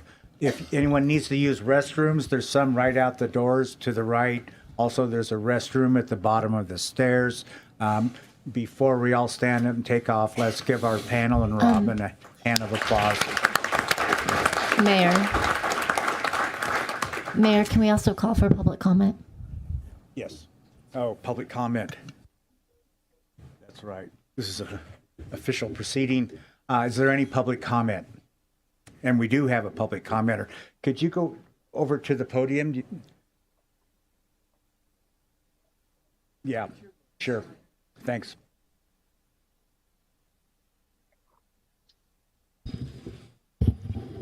Hi, my name is Tom Durkin. I'm with the Sierra Roots No Place to Go project and also the Neighbor to Neighbor grant in Nevada City. My job is to evacuate homeless people and people without transportation in an event of a wildfire.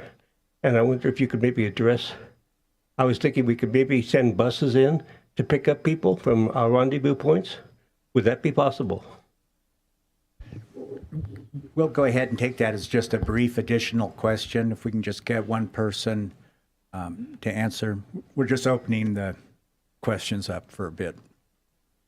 Sure. I mean, we work with our emergency manager to kind of identify where that the operations center will be, the EOS center, and be able to. We don't operate large capacity vehicles, so kind of the plan that we've laid out here is to rely on our other operating partners such as Placer County and even Washoe RTC that can have their 40-foot buses up here, and we would get folks that we know through our ADA database, which is our Americans with Disabilities Act clients. We know where they live also, and to be able to get them to that kind of one dispatch or one the operations, the emergency operations center at that point, and to get them off the hill.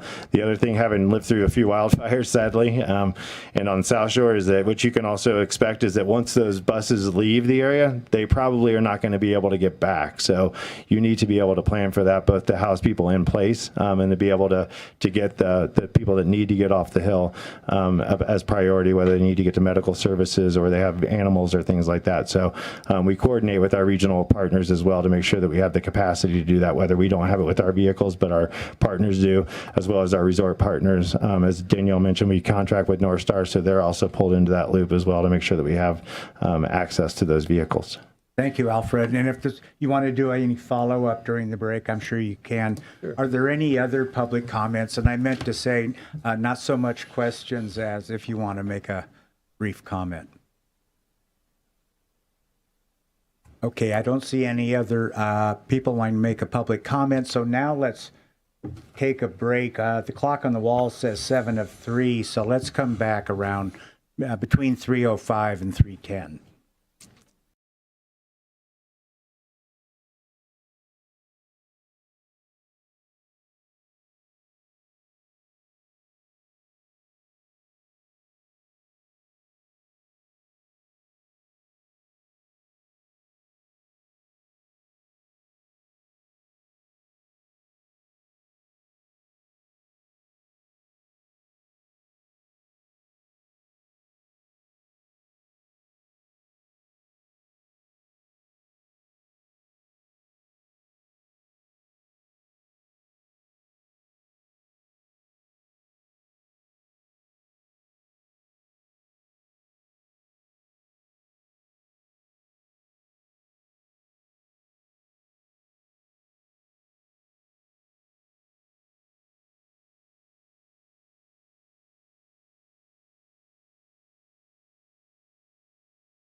Okay, we're reconvening for the second part of the program, and the town of Truckee is also reconvening as a council. What we're going to have now is a panel discussion on bike and trail connectivity and mobility. Dan Wilkins, the head of our Public Works Department, will be the moderator, and I will turn it over to him. You ready, Dan? Yeah. Great. Thank you, Mayor. Yeah, as Jan mentioned, my name is Dan Wilkins. I'm the Director of Public Works and Engineering for the town.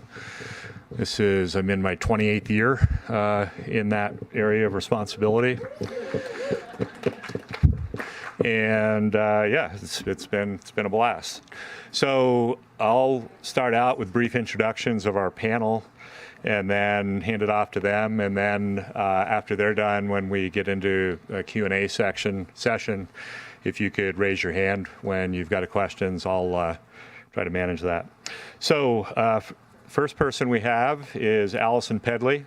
Allison is the executive director of the Truckee Trails Foundation, and she's been in that role for about 15 years.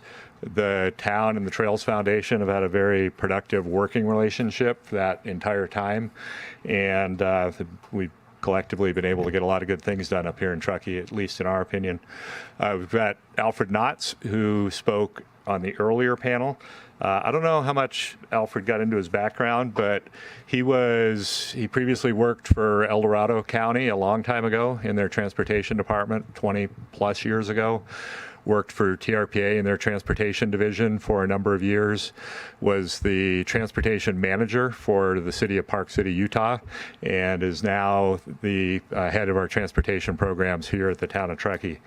Next on the dais, we have Kurt, and what's the best way to pronounce your last name? Gensheimer? Oh, great. It's better to be lucky than good. Kurt is the program manager for the Sierra Trails, and he has been there, I think, about a dozen years, and has been a lifelong trail advocate and trail builder. Next, we have Lisa Madden, who's a lieutenant in our police department. She's been with the town of Truckee for 15 years. And then we have Becky Bucar, who's the assistant public works director for the town. Becky's a graduate of UMass Amherst. She got a bachelor's in civil engineering there and a master's degree in transportation engineering. And she's been with the town, I think, 20, 21 years, something like that. 18 or 19? Just seems longer, huh? Okay, so with that, I'll hand it off to Allison. Okay, can everyone hear me?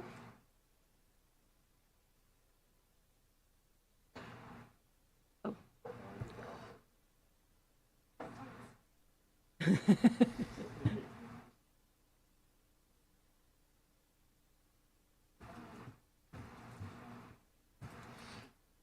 We can.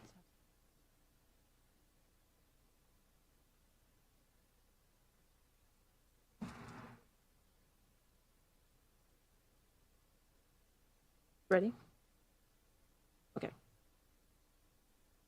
Okay, good afternoon, everyone. As Dan said, I'm Allison Pedley with the Truckee Trails Foundation, and really happy to be here to talk about our contribution to alternative transportation in Truckee. This is actually just a little bit of our contribution, but specifically what we'll be talking about is our really fun partnership with the town of Truckee and the Keep Truckee Green program to set up a bike valet, a formal bike valet, which was mentioned by Danielle in the first session. Basically a really easy to use secure bike parking service at the large community events. Let's see, we do Truckee Thursday, 4th of July parade in downtown Truckee Regional Park, concerts in the park, every single one.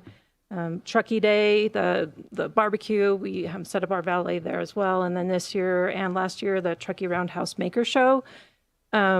We have in the past done the Truckee Airport Show. We won't be doing it this year just because they're not having the show, but that's been literally the most popular of the sort of regular events that happen. We had like 250 bikes for that one.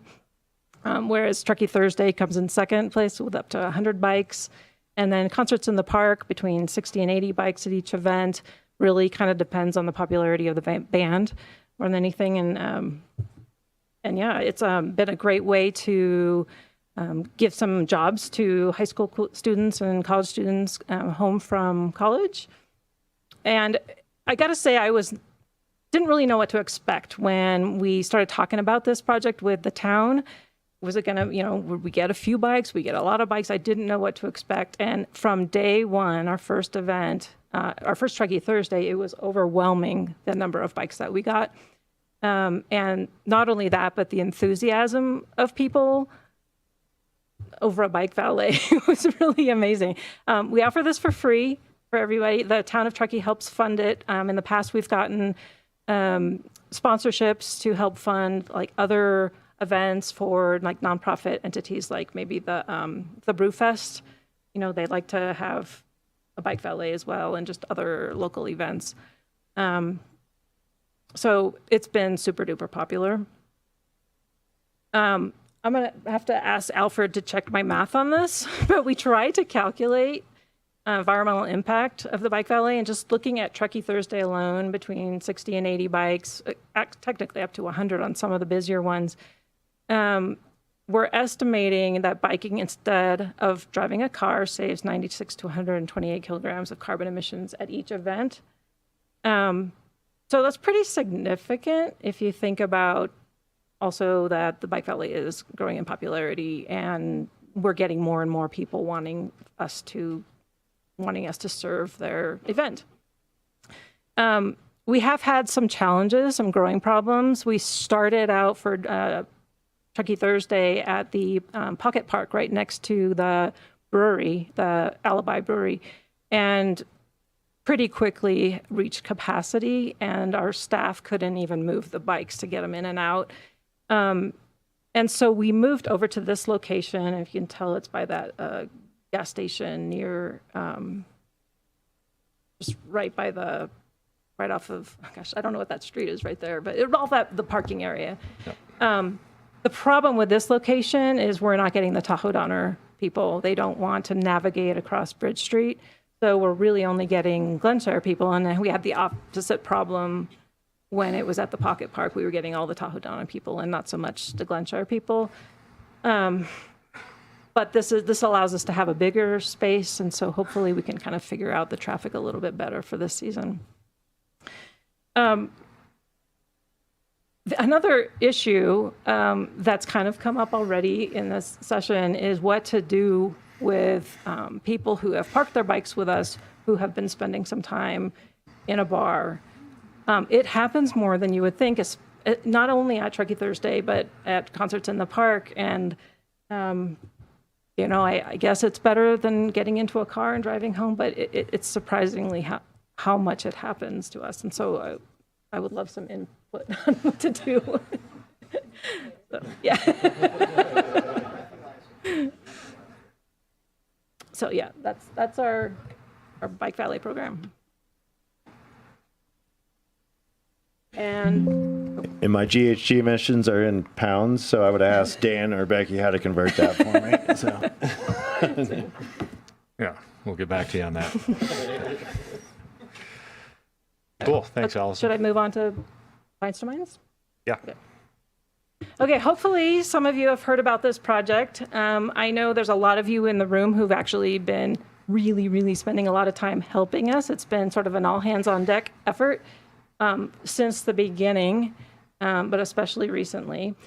For those of you who aren't familiar with it, this is a proposed trail connecting Truckee with Nevada City, about 70 miles total of front and back country trail. Luckily, because we're incorporating existing trails on both ends of the trail, that we only need 22 miles of new construction. And when I say only, that's actually really, really difficult construction in the middle of nowhere, but it's going to be stunning as well. And this is a partnership, again, with a number of entities who've been working with us on this since the very beginning. So initially, this was a vision of former Nevada County Supervisor Richard Anderson, who felt like there's sort of a disconnection between Truckee and Nevada City. just because there's nothing but nature in between us. And he came up with this idea, and a bunch of us trails advocates immediately caught on to like what an amazing idea this would be, not realizing exactly how long it might take us to pull it off, because this was back in 2016 when we first kicked it off. We obtained funding for the initial alignment the following year, and then just went out in the dirt and started figuring out the best route. We got 2021 funding for the NEPA analysis for the National Environmental Policy Act. It was required, since this is all on Forest Service land, from the Nevada County Supervisors, which was huge. The NEPA analysis was completed by consultants the following year. Then the following year, the Tahoe National Forest signed the decision, and we were technically shovel ready at that point, which means we could start building since the Forest Service approved the project. But we did have to raise construction funding. There was also, at the same time, the local land trusts and the Trust for Public Land were working together to acquire some parcels from the Sierra Pacific Industries, which at the end of the day is going to make the trail a much better trail. Not only that, but allow for more trail connections because of these parcels. So this was like a really kind of lucky and great thing that happened in the middle of all this. So we have an anticipated construction of segment 3, and I can show you the segments in section right here. So this trail, this map shows the entire trail from Truckee all the way down to Nevada City. The red lines show the existing trail, and then the missing link is in the middle there. We numbered the segments 1 through 8, basically from right to left only because pines to mines rather than, yeah. And we're starting with section 3 largely because it's easily accessible and it's going to have really, really stunning views. And we figure we should start with a section that's going to really get people extra excited about it. And then just talking real quick about the route. This is officially the start of the trail is downtown Truckee at the Trout Creek Trail. And then goes up to, sorry. I'm really going the wrong way here. Can I go back? Oh, here. Okay. Okay, and then to the Donner Lake Rim Trail and up to Hole in the Ground Trail. And then at the sort of the top of Hole in the Ground Trail is where we're going to start. That's where segment 1 starts, as you can see over here on the right-hand side. And then this is pictures that our trail crew has taken of the middle section, so you can see just how beautiful it is. Again, in the middle section. And then on the west end, these are photos from existing trails on the west end. And then this is a close-up of segment 3, which is going to be right close to Lake Sterling, Fordyce Summit. This shows sort of an engineering diagram that one of our staff members worked up, but also you can see the elevation gain there in just that one segment. And I should say, you know, everyone knows that Truckee is about 6,000 feet elevation, and then Nevada City is around 2,500. So there's an overall drop of 3,500 feet if you're going the easy way. Okay, benefits. Pines to Mines Trail will be a rare trail experience with epic views and unparalleled variety of terrain and flora. This is kind of a complex sentence, but there's a lot of long distance trails in the area, the Tahoe Rim Trail, the Donner Lake Rim Trail, which the Land Trust is working on. But this is going to be the only one that is actually going to go across the Sierra that allows bicycles and Class 1 e-bikes. And this whole sort of non-motorized allowing Class 1 e-bikes is a very complicated category. I think that technically we're supposed to call it motorized, which confuses people because there's not going to be motorcycles or any kind of OHVs vehicles allowed. But what I'm excited about the prospect of having such a long distance trail that goes from one place to another, from one amazing city to another, that actually allows bikes. The trail will also link with other trails, including the Pacific Crest Trail and, of course, the Tahoe Pyramid Trail. We anticipate it to bring users from around the world and provide very positive economic benefit. I've already heard from long-distance running organizations who are wanting to plan running races for this trail, like running the entire distance in a day. And I also really believe that having more people out there, having their eyes and ears on the wilderness and the woods is going to help with reduce, well, it's not going to reduce the risk, but it will help people report risk that they might see. Yeah, this has been an incredible collaborative experience. I couldn't be more excited to be breaking ground this summer. And more, anyone who wants more information, we have 2 websites. Great. Thanks, Allison. Yeah, and I got you all in a little bit of reverse order there, so I apologize for that. Okay. But I think, Alfred, if you could go next on the bike share program. Sure, you're my boss, so yes.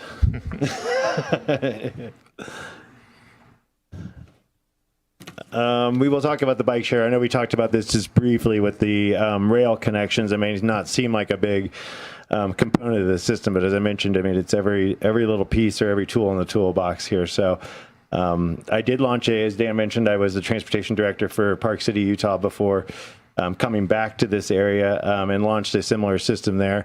And just heard on the radio today when I was listening back there, because I'm still interested in the politics there, sadly, is that they just launched their 10th season now. Yes, and they've brought that all in-house. They've gone through a few iterations, but they're up to 50 stations there, all the way out to the east side of the county, which is very different from Park City. So they're branching out to more rural areas, which is very exciting to hear. So I'll kind of give you the overview of our program here. And even though I did have a background in implementing a very similar system, these aren't just my brainchild or brainchildren, if you will. We do have a mobility element in our general plan here that does guide our decisions, make sure the council knows what that we're implementing these things and have our guidance here. So I did want to highlight, and definitely will not read this verbatim, but just wanted to highlight how this is an aspect of our general plan, and specifically our mobility element,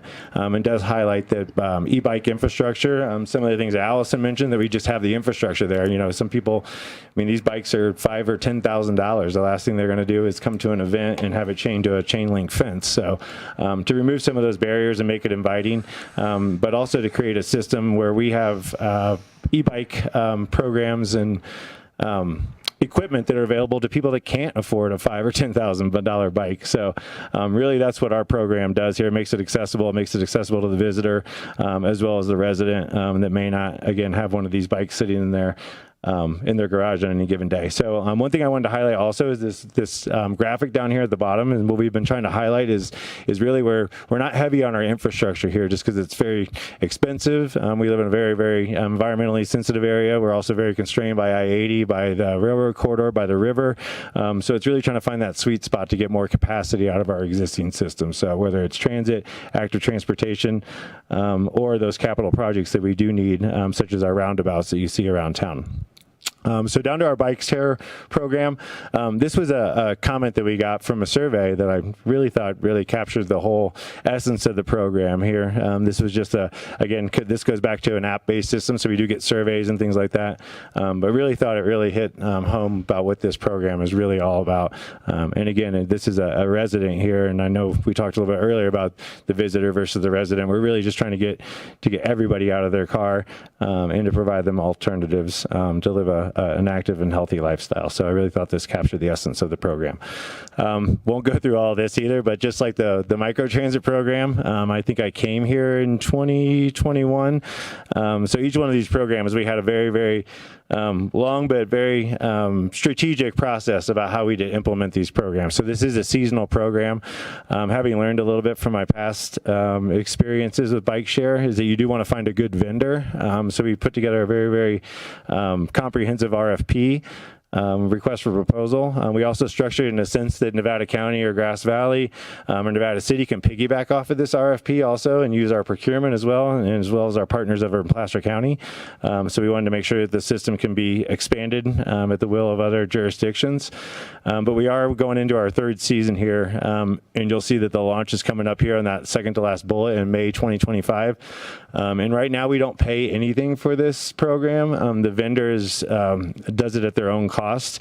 At the end of this program, this third pilot, because they do have 3 years of their pilot, we're gonna have to sit down and evaluate the long-term sustainability. They're not used to operating seasonal programs. They operate mostly in very hospitable climates, and this program after 3 years is really just at the amount of calendar days of about 1 year over 3 years. So they are struggling with a little bit of the financial side of that.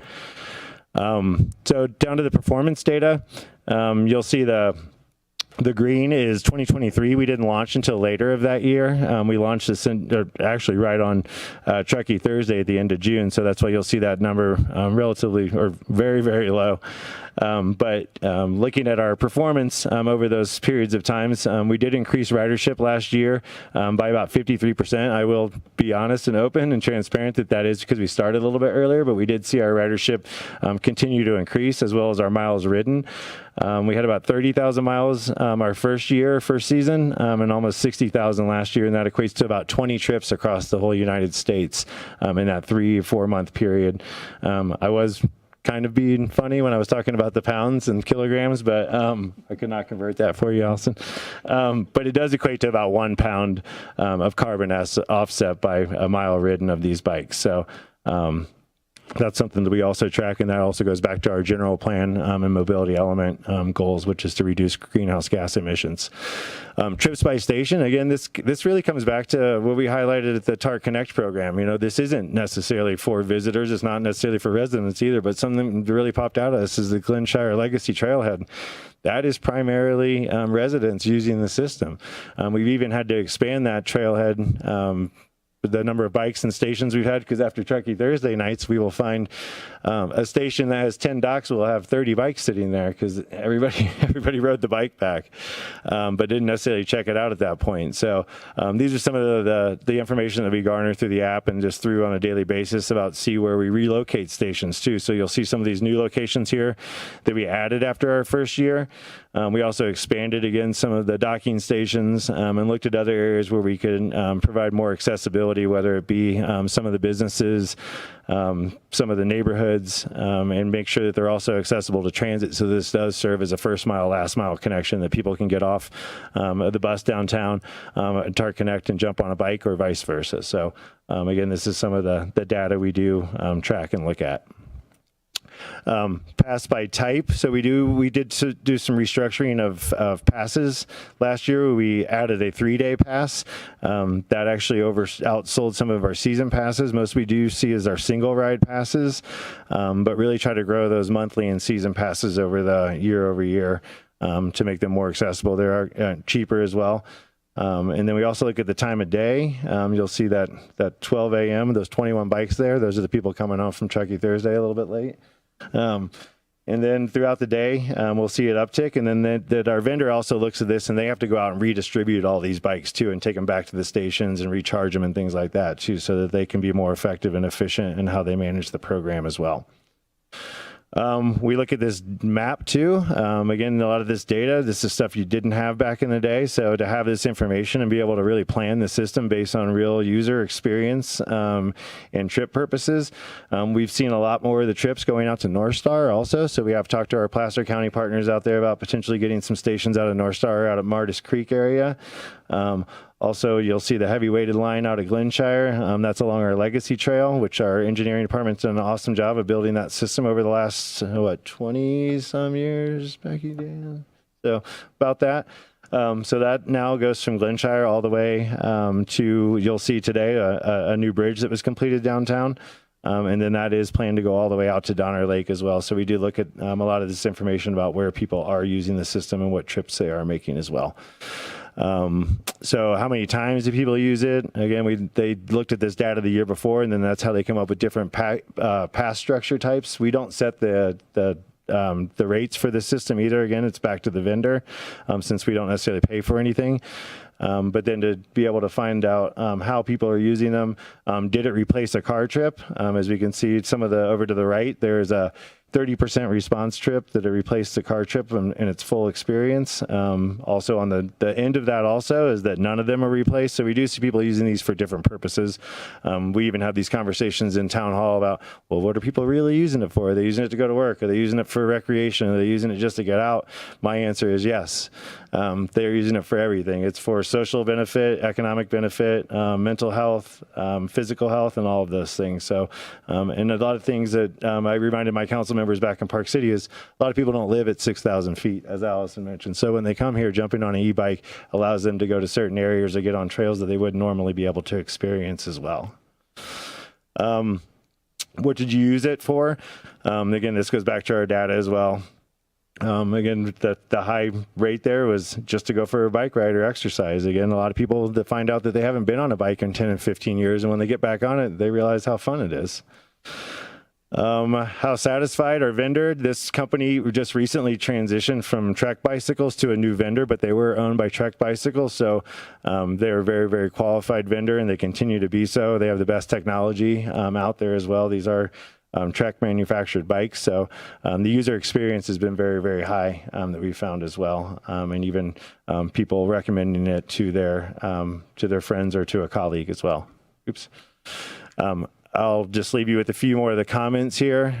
Some of these obviously were cherry picked a little bit about the experience, but this was our end of year survey. Again, a lot of things that came back that it really was convenient. It was easy to use. Robin, our moderator before mentioned that, the accessibility, the app easiness to use. This system is also in Los Angeles. It's also in Santa Barbara. It's in Santa Cruz as well. So people that do come up here, they have the app already loaded onto their phones, and they're very familiar with it, and they can use those accounts as well. And again, I'll just leave you with a few more comments, but this feedback, again, I joked earlier about filling out the surveys because we do look at them, but and in all seriousness, we do, because this really gives us the information that we're not just working off anecdotally, but the people that are using the system and how their experience is being received, both good and bad, and what improvements we can make, whether it's launching the system earlier, adjusting the price structure with our vendor, or creating new stations and new locations for people to access the bikes. Oh, and this is just us right here. So this is us practicing what we preach here. This is our team outing we do every year. So this is our engineering and transportation division, just going out on a bike ride and seeing how our trails are functioning, identify problem areas, but also just, again, practice what we preach.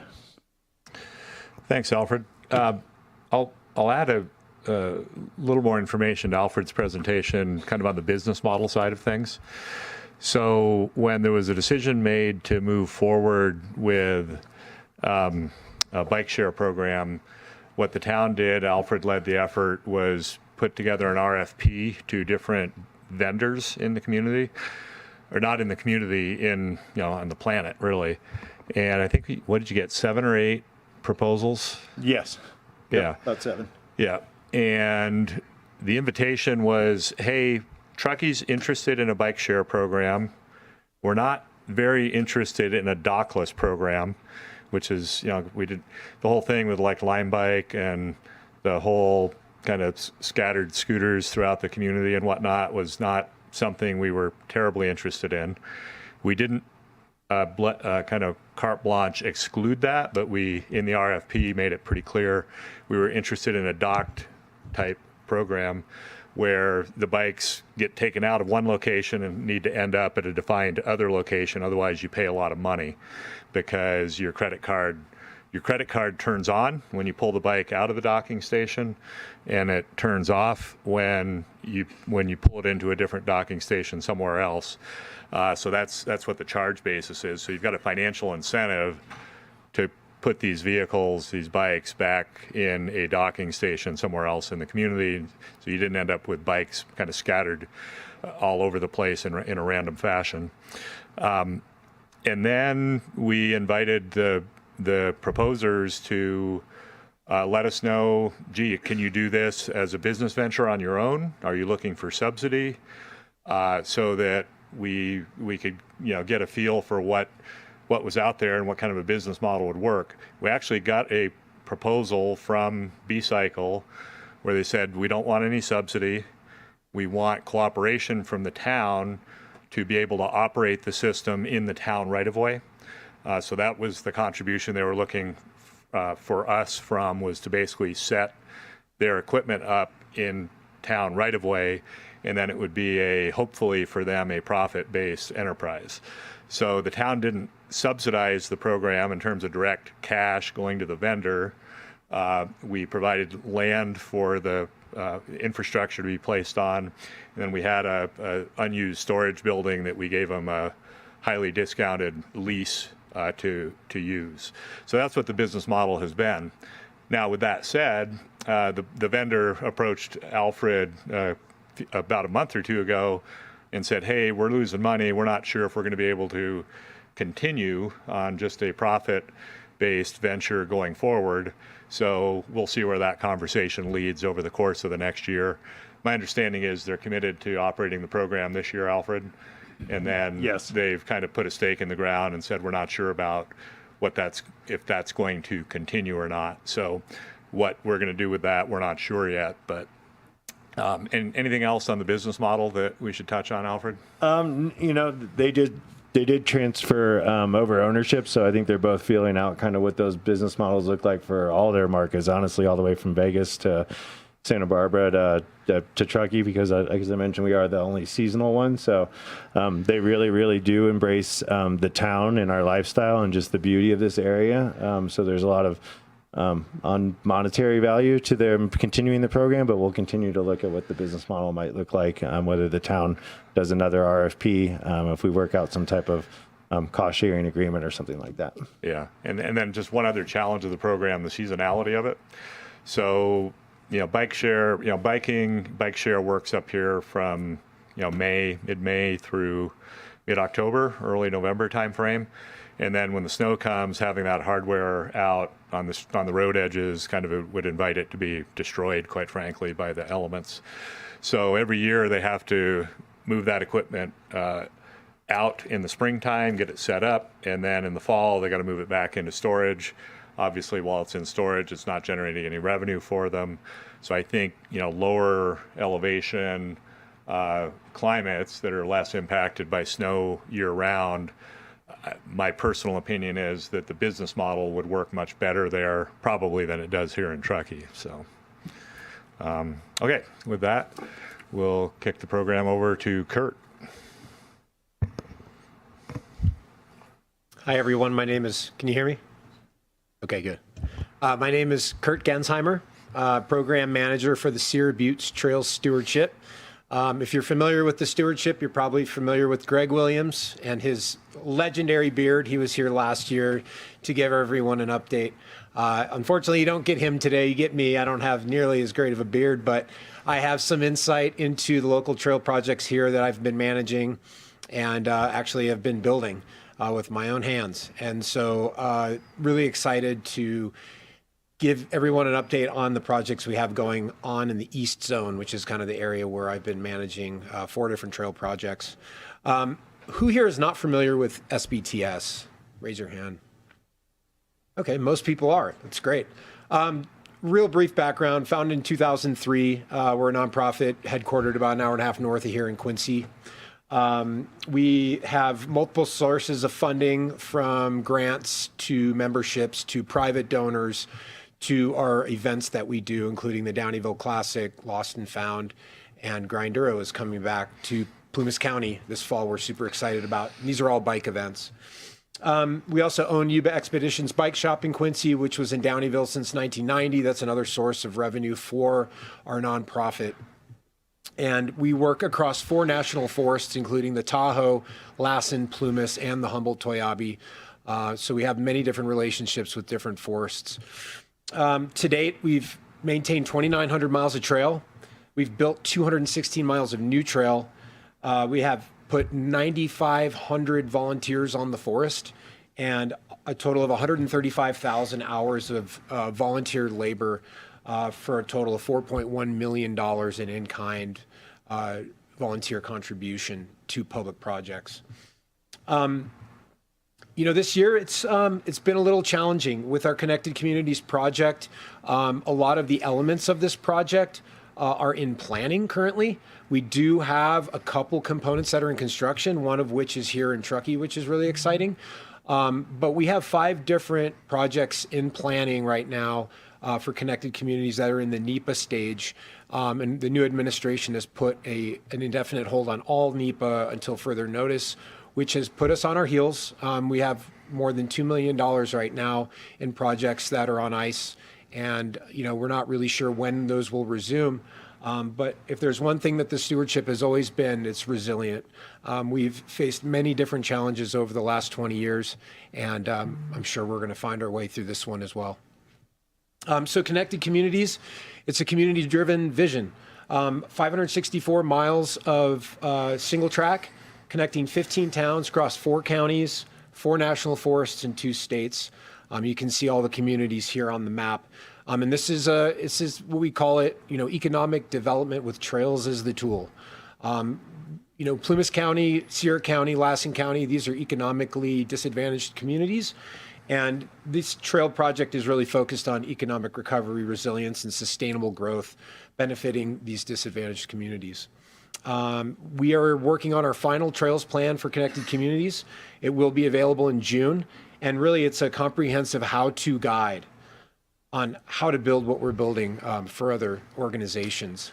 I'm super excited about what Allison talked about with Truckee Trails and the Pines to Mines. That's going to connect right to Truckee from Nevada City, and we're working on the section that's going to connect from Truckee 2 points north, Sierraville, Loyalton, and the Sierra Valley.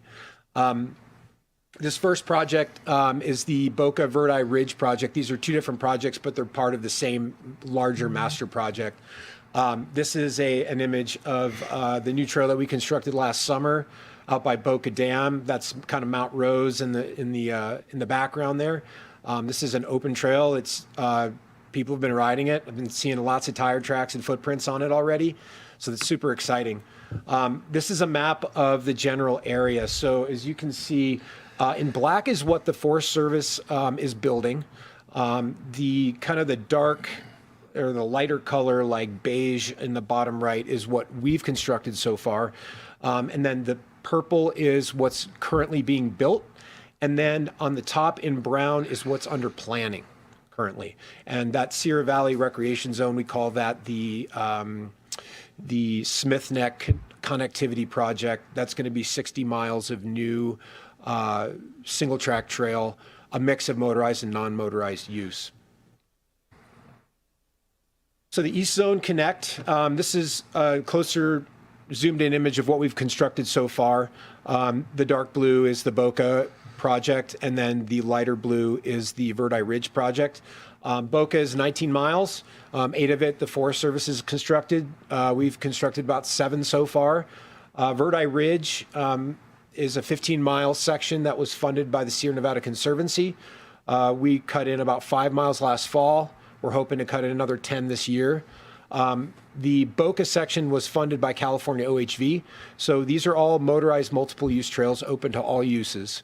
We're using local contractors for these jobs. Johnson Trails out of here in Truckee is building on Boca and Verde Ridge, and then also Momentum Trail Concepts out of Reno. And I'll talk a little bit more about our volunteers. Here's some, I just love the pictures. This is what gets people fired up. This is a new section of Verde Ridge Trail that was completed last fall, right before the first snow came in. That's Boca Reservoir down there in the background. Commanding views, needless to say.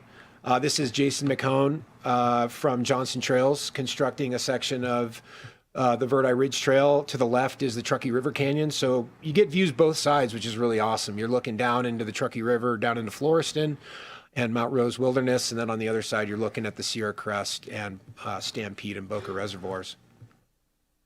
The geology in here is pretty incredible. This is the southern part of Verde Ridge. It's more volcanic. And then as you head north on the Verdi Ridge Trail, it turns to the classic Tahoe, decomposed granite soil and big giant granite boulders. Just a really cool geologic zone of transition that the trail will run through. And this is Eric and Jason from Johnson Trails. They started on opposite ends in September, and they met in the middle around November, just before the first storm came in. Volunteers. Stewardship can't do what we do without our volunteers. The Truckee Dirt Riders, photoed here, their local motorcycle club, they've been instrumental in helping us pull off these local projects. We've also had other volunteers from groups like Truckee Dirt Union Mountain Bike Group. Patagonia out of Reno has had 3 days out with us in the field. We've even had members of the Truckee Trails Foundation join us. So we're really excited to put members of the public on these projects, because that's really what helps us get these projects across the finish line, especially considering the stewardship. We're not local. We're not here in town. We're an hour and a half north, but we really depend on the local Truckee community to help pull these projects together. This is a really cool shot. This is on the north end of the Verdi Ridge Trail that we will hopefully have cut in by the end of the season. That Stampede out there, just pretty incredible views, needless to say. Another component that I'm super excited about is the engagement of the Washoe tribe in our projects. This is Buck and Leo Cruz, father and son, or father and nephew. And the Washoe tribe, Greg Williams, he is part Maidu, and so he is very excited and has been working very hard to engage tribal communities into our trail projects. And so last fall we brought the Washoe tribe in as cultural monitors to basically monitor the work that we're doing to make sure that we're not impacting any native artifacts. Just on the walk out the trail, we came across a rock that was actually a native artifact, and they were able to document it. And things that you just, on the surface wouldn't even maybe notice. But the natives, they know their heritage. And the youth, it's been challenging for the tribes to keep the youth engaged in their communities and in their tribal lands, their homelands. And so trails are a great way to help get them more engaged into their tribal homelands. And then this is a quick update on the Peavine Maze. So this is on the Nevada side of the border. I'm a Verdi resident, so this is near and dear to my heart. This is also going to connect into the Connected Communities Project. So what we talked about with Boca and Stampede, this is all going to link up. You can see Verdi Ridge out there in the distance. The trail is literally on the north end of that ridge line, is going to be on the top of the ridge. So this trail network is also super important. There's two components. We have a maintenance component right now that we're working on, and then we have a planning component that's funded through Nevada OHV. There will be 19 miles of new single track, motorized, multiple use that will connect out to North Valley, Cold Springs, 395, bring it into Verdi, and then also down into Dog Valley, which will then connect over to Hennis Pass and over into Stampede and then into Truckee. And this is just another image of what we're working on in the Peavine Maze for maintenance. One other concept that I wanted to bring up briefly, it's obviously a very important topic for everyone in this community and every mountain community for that matter, is the concept of fire-hardened trails and fuels reduction. It's been pretty rough 5 years, last 5 years in Plumas County. Between 2020 and 2022, about 70% of Plumas County burned. North Complex, Dixie, Beckworth, Loyalton, the names of the fires go on and on. These fires have impacted our trail projects. Mount Huff, half of the mountain burned severely, impacted many of the trails that we've constructed on that mountain in Quincy. And so, we were really trying to figure out how do we take the concept of trails and recreation and integrate it more tightly with fuels reduction. These two things kind of pair hand in hand quite well. And in the last few years, a lot of the federal funding has been going to fuels reduction projects. They're doing all the same NEPA in the same areas that we're doing for trail projects, but for some reason, the connection's not being made. And this is a way for us to be able to plan a little better and more comprehensively long-term, so that with future fuels reduction projects, the NEPA process and the CEQA process can be more tightly integrated with new trail projects. Sweet. Greg Williams, the executive director, and Stu McMorrow, who is on our executive board. He is a CAL FIRE staff chief for the Wildfire Resiliency Program. They came up with this concept of fire-hardened trails. And it's a prescription that's forward-thinking approach that not only protects trails and communities from the increasing threat of high-severity wildfires, but also promotes the resilience of the entire forest ecosystem through collaboration, community empowerment, partnership, and equity. By aligning these trail development projects with forest management, the stewardship, the Fire Hardened project is basically creating an opportunity for both recreation and for safeguarding communities. When we do a trail project, when we do NEPA, we have a 100-foot wide corridor we can work within. And so this Fire Hardened Trails prescription will use that 100-foot wide corridor to be able to treat the trail and the surrounding corridor next to it. This is kind of what that reduced ignition zone looks like. You have the trail bed in the middle, and then you have a prescription on both ends of the center of the trail bed. We released this Fire Hardened Trails concept last year.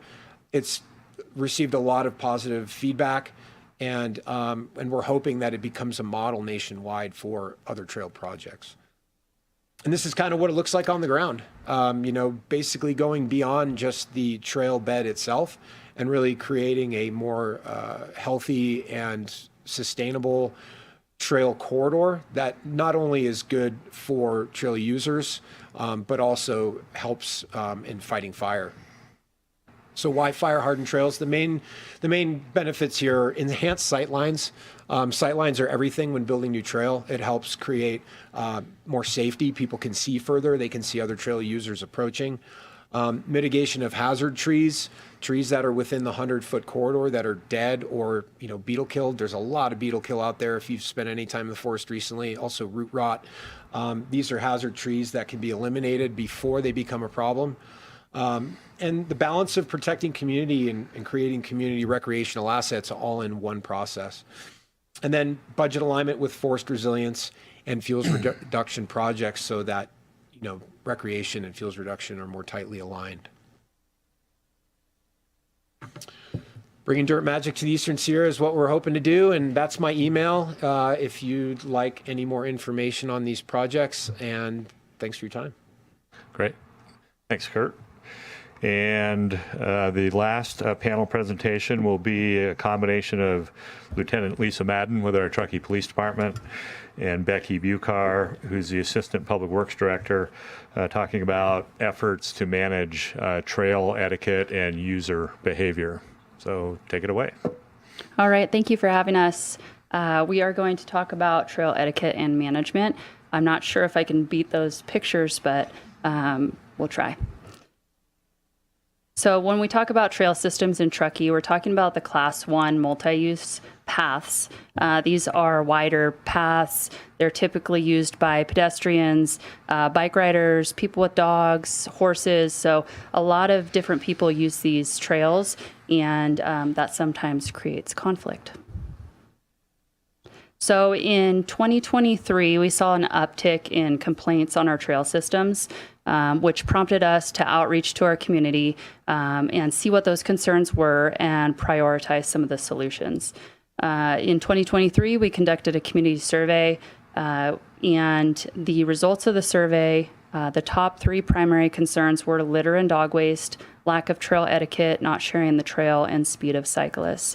And we see that we kept seeing this trend of these top 3 issues, and really we prioritized the speed of cyclist as the most dangerous. And so we focused on that while also working on the other concerns. So we held a community meeting. We decided the best thing to do would be to update our municipal code, vehicles on trails, and start looking at how we can make the trail safer for pedestrians and cyclists to interact. So the community meeting, we had a survey as well. We discussed kind of what we were doing and why we were doing it. And we also had a stakeholder meeting. So Once we established that we were going to update this municipal code, speed limits started becoming a conversation. And the stakeholder meeting had some local bike shops, some people who are just connected with trails through nonprofits, and then some community members.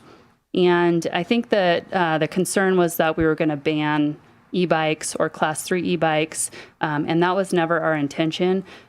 We obviously, the town of Truckee, we enjoy people being on bikes and alternative transportation devices, and so we were just looking for a safe way for everybody to share the trails together.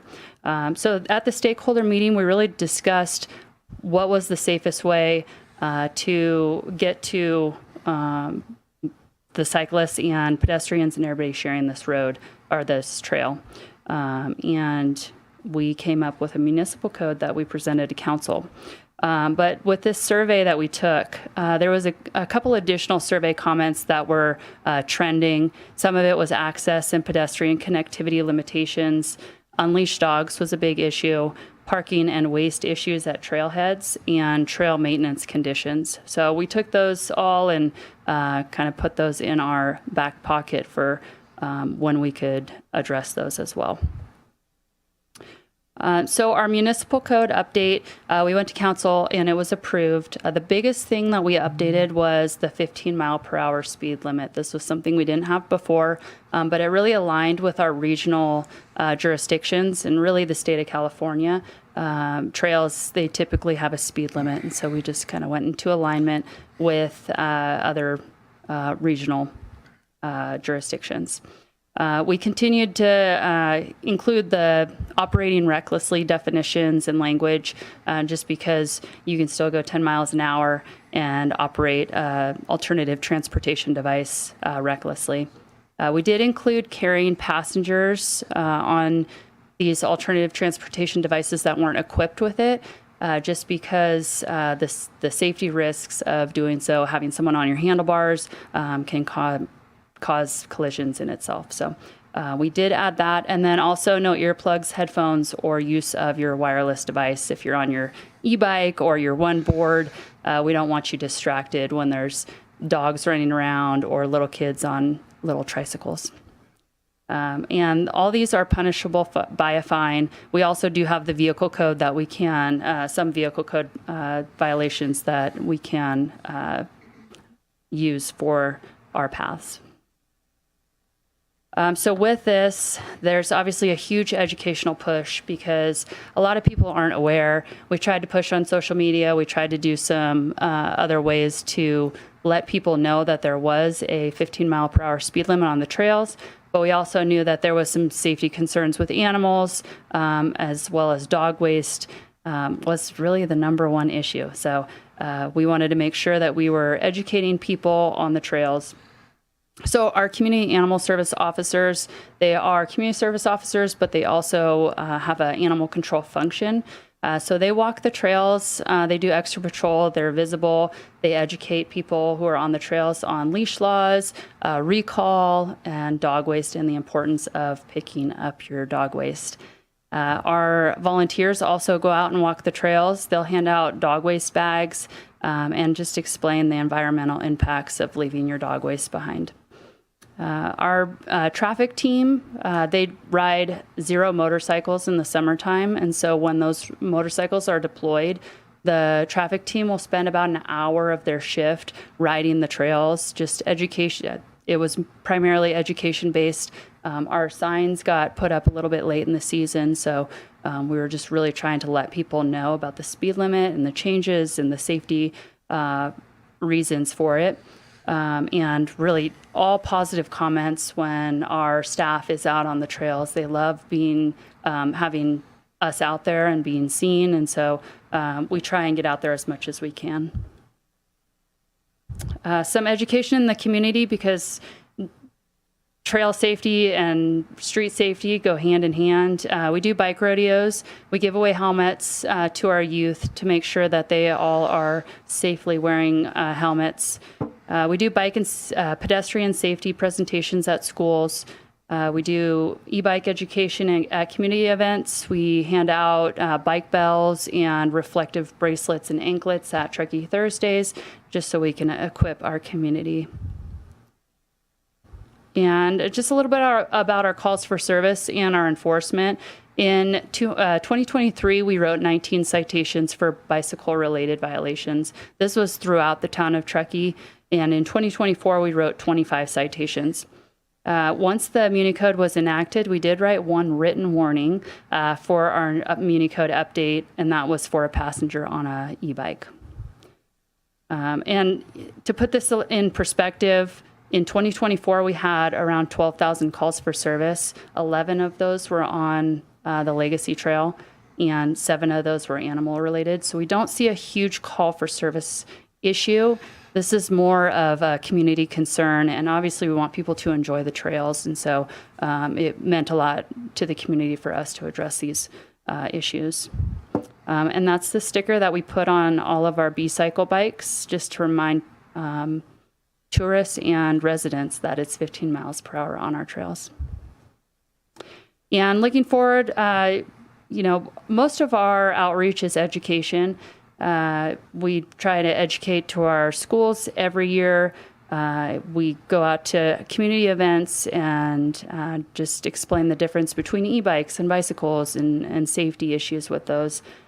We have submitted 2 grants this year to assist us in increasing our patrols for traffic safety, which includes our trails. So if we do get those grants, we will be out on the trails more often and hopefully get some additional equipment to assist us. We're always looking for ways to identify other ways to spread that information about trail safety, bike safety, pedestrian safety, because they all go hand in hand. And then also we push education on animal laws and dog waste because education is key. On the enforcement side, if there's something that egregious or there's a repeat violator, we will cite on those violations, really focusing on speed because that's the biggest safety issue, but also wearing helmets. If we see youth without a helmet, we try to educate them and get them a helmet. If there's continued violations, obviously we will address that. And animal violations, same thing. We try to educate people, but sometimes there's times when we have to write them a citation.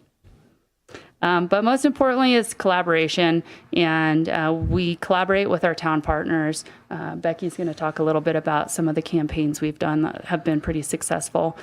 We collaborate with our regional partners to spread messaging, and we continue to collaborate with our schools because our youth, some of them just need some learning about bike safety. So that's all I have. I'll hand it over to Becky.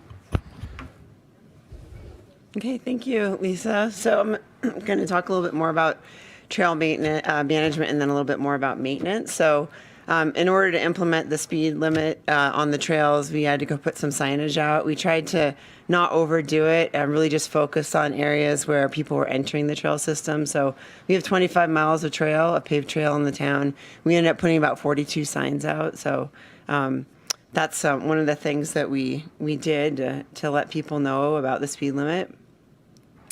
Another thing that we did last year was we were hearing a lot of, as Lisa talked about, a lot of these kind of user conflicts. And we kept getting requests to put a center line stripe down the trail. We were a little resistant. I mean, also the engineering department was a little resistant to start.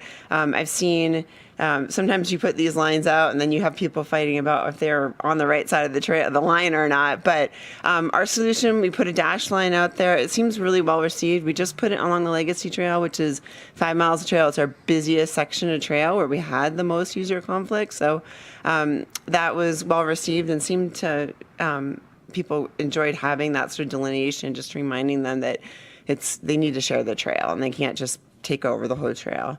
And along those lines, we did another thing where we reached out. We worked with a group called Take Care Tahoe. They've actually implemented a lot of sign and educational campaigns in Truckee and North Tahoe area. And we said, we want to do something with the trail. So we came up with this idea with them to do these trail stencils where there's a variety of messages that you can put out on the trail. We put, through mostly a volunteer effort, we had the Trails Foundation out there, we had some council members out there, our town manager, put some of these stencils out on the trail with some messages. We had about 20 locations on the Legacy Trail. We had some in Spanish. We put some on the Trout Creek Trail, which is another really popular trail. One of the cool things about this is we did this, and then we had a lot of the other trail management agencies in the region do the same thing. So we've got them now, North Tahoe PUD, Tahoe City PUD, Washoe County, and South Lake Tahoe all have similar messages. So it's just another reminder when you're out there to not just sort of take over and share the trail. So I actually put one of, I guess I like the Go Nice and Easy, Pretty Pleasy, because I put it on here twice. But there was a huge list that we had to choose from. And so any folks that want to do this, the materials are available through Take Care of Tahoe. So we'll continue that program. And now I'm going to jump a little bit to trail maintenance. So I mentioned we have 25 miles of trail that the town maintains. It used to be less. In 2022, the town took over maintenance of all the trails in town. And up to that point, we were doing a big chunk of them, but there was a lot of trails that were built by private development. And when those were built, we left the requirement for them to maintain the trail on them. The problem is we were really getting inconsistent maintenance, and trying to enforce maintenance on the trails was becoming a problem. And on top of that, we started doing snow removal on our trails and realizing what a benefit it was to the community and how well they were used when we did remove the snow. So one of the things that helped us be able to take over the maintenance of all the trails is so we had Measure R, which is a 0.25% sales tax, which goes to trail construction and maintenance. And then more recently, that got renewed and increased to a 0.5% sales tax for trail maintenance and construction. So with that funding available, we were able to take on all the trails. And I will say it's definitely, we've got some catch up to do on the trail maintenance, but it has made a huge difference in terms of the consistency on the trail maintenance. We are about to start our third paving project in a row where we're doing sections of trail that need maintenance. It's interesting with trails. Our biggest struggle is the cracks in the trails, and a crack in a road is a little bit different than the crack on a trail. I mean, once you've got a big crack like that and you're riding your bike over it, it really does impact the user experience. And so a lot of our paving projects are trying to focus on getting rid of that. I actually remember the photo that Alfred showed earlier about us doing our team building on the e-bikes. I had my water bottle in the little basket, and every single time we went over a crack, it would fall out and have to stop and pick up my water bottle. I'm like, all right, we need to do something about these cracks in the trails. So we've been chipping away at that. We also have our facility staff goes out and does crack repair on the smaller cracks. They do trash litter pickup. They're going to be really honing in on doing some more vegetation maintenance along the trails this summer. So that's some of the activities that we do for trail maintenance. We also have a couple trailheads with parking. So this is our Glenshire trailhead, and we're going to go out later and visit our newer trailhead, which was just by the new bridge that we just built on the Legacy Trail.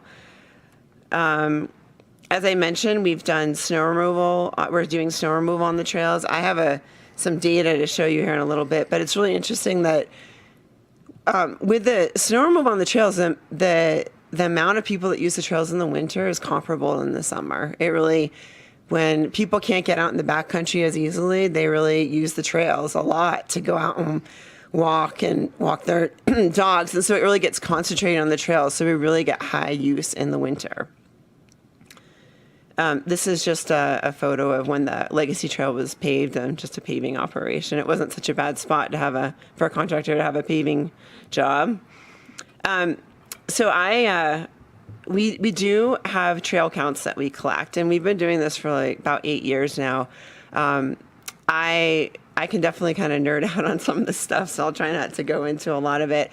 We started with some counters that we bought that use infrared technology to just know when somebody's going by. So it's pedestrian or bicyclists would all get counted the same. Dogs, it did actually pick up dogs too. And what we would do is we had about 4 counters and we'd rotate them around to different areas so we could get a sense of how many people were using the trails. And we had a control point near the East River Trail bridge, the bridge on East River. And so I find this data has been really helpful for us to figure out where are people using the trails, which ones are the most popular, the seasonal variation, and for grant applications, it's been really, really helpful for us to be able to say, look, people use our trails. So, and then more recently, we upgraded one of our counters. We bought a newer one that is able to distinguish between pedestrians and bicycles. And these counters are really awesome in terms of what information that they will give you. But you can see here that in the winter months, the blue line is the pedestrian activity. That's quite a bit higher than some of even in the summertime. And then of course the bike use is pretty low, but then it kind of changes in the summer. So they become more even. And then another thing that's just helpful is you can kind of pinpoint certain events that happen in town when you look at this information. So the Truckee Music Fest that I think Danielle talked about earlier, we had over 1,700 people on the Legacy Trail that went by our counter that day, and that was the busiest day on our trail that we had. So it's really interesting to just see how, this bicycles can be used as an important mode of transportation to get to some of these events. 4th of July was the second highest, and then we had a Truckee Pride Week event at the regional park where there was I think it was a 5K run and a festival. So that was the third highest. And it's just sort of interesting to sort of be able to see how the trails are getting used to access some of these events. We also have a trail incident tool. It's a trail incident reporting tool. We try to push it out in the beginning of each kind of season, so we'll be doing hopefully some information to get this out. It is not, the purpose of this is really, what we kept hearing was from folks is, well, it wasn't necessarily there wasn't an accident, but we had a near miss. Like, this is an issue. We wanted to give people a way to sort of point out and let us know where they were seeing issues or if they did have a near miss. And we don't have the amount of, when we're looking at roadways, we can pull collision data from the CHP and the Truckee Police, but we don't have that data for the trails. So we put this tool out. There's not a ton that have been reported, but it does start to show some patterns. We've got, definitely more activity on the busier trails. And when you start splitting out the data, again, it's not really statistically significant, but you can start looking at seeing like what was involved in the incident. Was it an e-bike involved? Was there an off-leash pet involved? And, I think, it does look like we had less reporting in the 2024 than we did in 2023. But again, there wasn't a lot of data points, so I'm not sure we can draw any major conclusions from that. But it's another piece of information for us to use. And then with that, I'm just going to end. I couldn't help myself. I had to put one more graph on here. And this is just kind of where we've come on building trails and sidewalks in the town. So that first date there is 1993. The orange lines are bike lanes. The blue lines are the bars or the paved trails, and then sidewalks are in green. So with all of that, as we build more trails, these issues is going to be something more, more enforcement, more education, more management, more maintenance. So with that, I think that was it for my slide. So just thank you very much for your time. Great. Thanks, Becky, and thanks to all the members of our panel. It's 4:17 right now. I think our goal was to wrap up by 4:30. If anyone has questions for panel members, this would be a good time to ask them. Yes.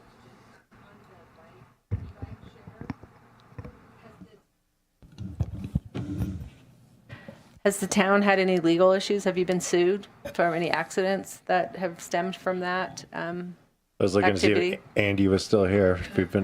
But no, we have not. We've had a few instances of Yeah, but nothing that's been reportable or anything. And most of the calls are about customer service, or as Dan mentioned, the bike was left out of the dock for too long, so they're mostly associated with that or operational, but nothing that we've been sued on. No. Yeah. Other questions? Knock on wood. There were some Yeah. injuries reported before we did the speed limits, so we had some people pretty angry about injuries. I was thinking the Martis Creek Bridge. That wasn't necessarily. Yeah. I think the question Oh, we're talking Mayor, about the was bike about share? the bike share. I'm sorry, the trails. Okay, I wasn't listening. Yeah, there have been, on the trails, there have been injuries that have occurred, with users. Fortunately, there's fairly broad liability protection for municipalities for injuries that occur on recreational facilities like trails. And I think that was put in place by the legislature a number of decades ago to remove liability concerns as an obstacle to local agencies implementing trail projects. So. Thank you. Allison, how long is segment 3 of the Pines to Mines to be constructed this summer? It'll be about 3 miles. Yeah. Great. Okay, you guys want to get to happy hour, so yep, I don't blame you. Any other questions? If not, let's give our panel a round of applause. Yeah.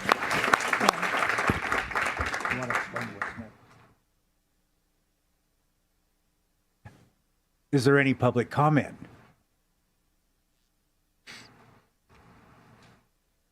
Seeing no public comment, let's talk about what we're going to do next. Okay, so thanks to everybody for coming up here. We appreciated you making the drive and hope you found the panels to be interesting and maybe some things you can take back with you. We're going to continue on with the meeting and head down to the new bridge that was mentioned in the panel discussions. That is on South River Street. So you go down Brockway, kind of past the retaining wall with the art, and there'll be a left-hand turn onto South River Street right before you go over the bridge over the river.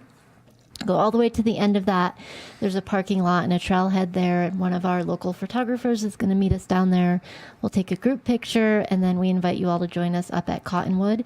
You can walk up to Cottonwood via the new path that's there, or you can drive up if you prefer. And we'll have a reception in the front room of Cottonwood, so we hope you can join us. Yep. And for anyone not familiar with the roads up here, if you just type South River Street into your phone, it'll get you there. Yep. And I have alternative directions. It's just, when you go out to the parking lot, just go straight down Soaring Way, cross 267. When you go down the hill, turn left. When you get to the bottom of the hill, turn left. Yes. Yes, we are going to adjourn. The official part of this meeting is over. We'll see you all at the bridge.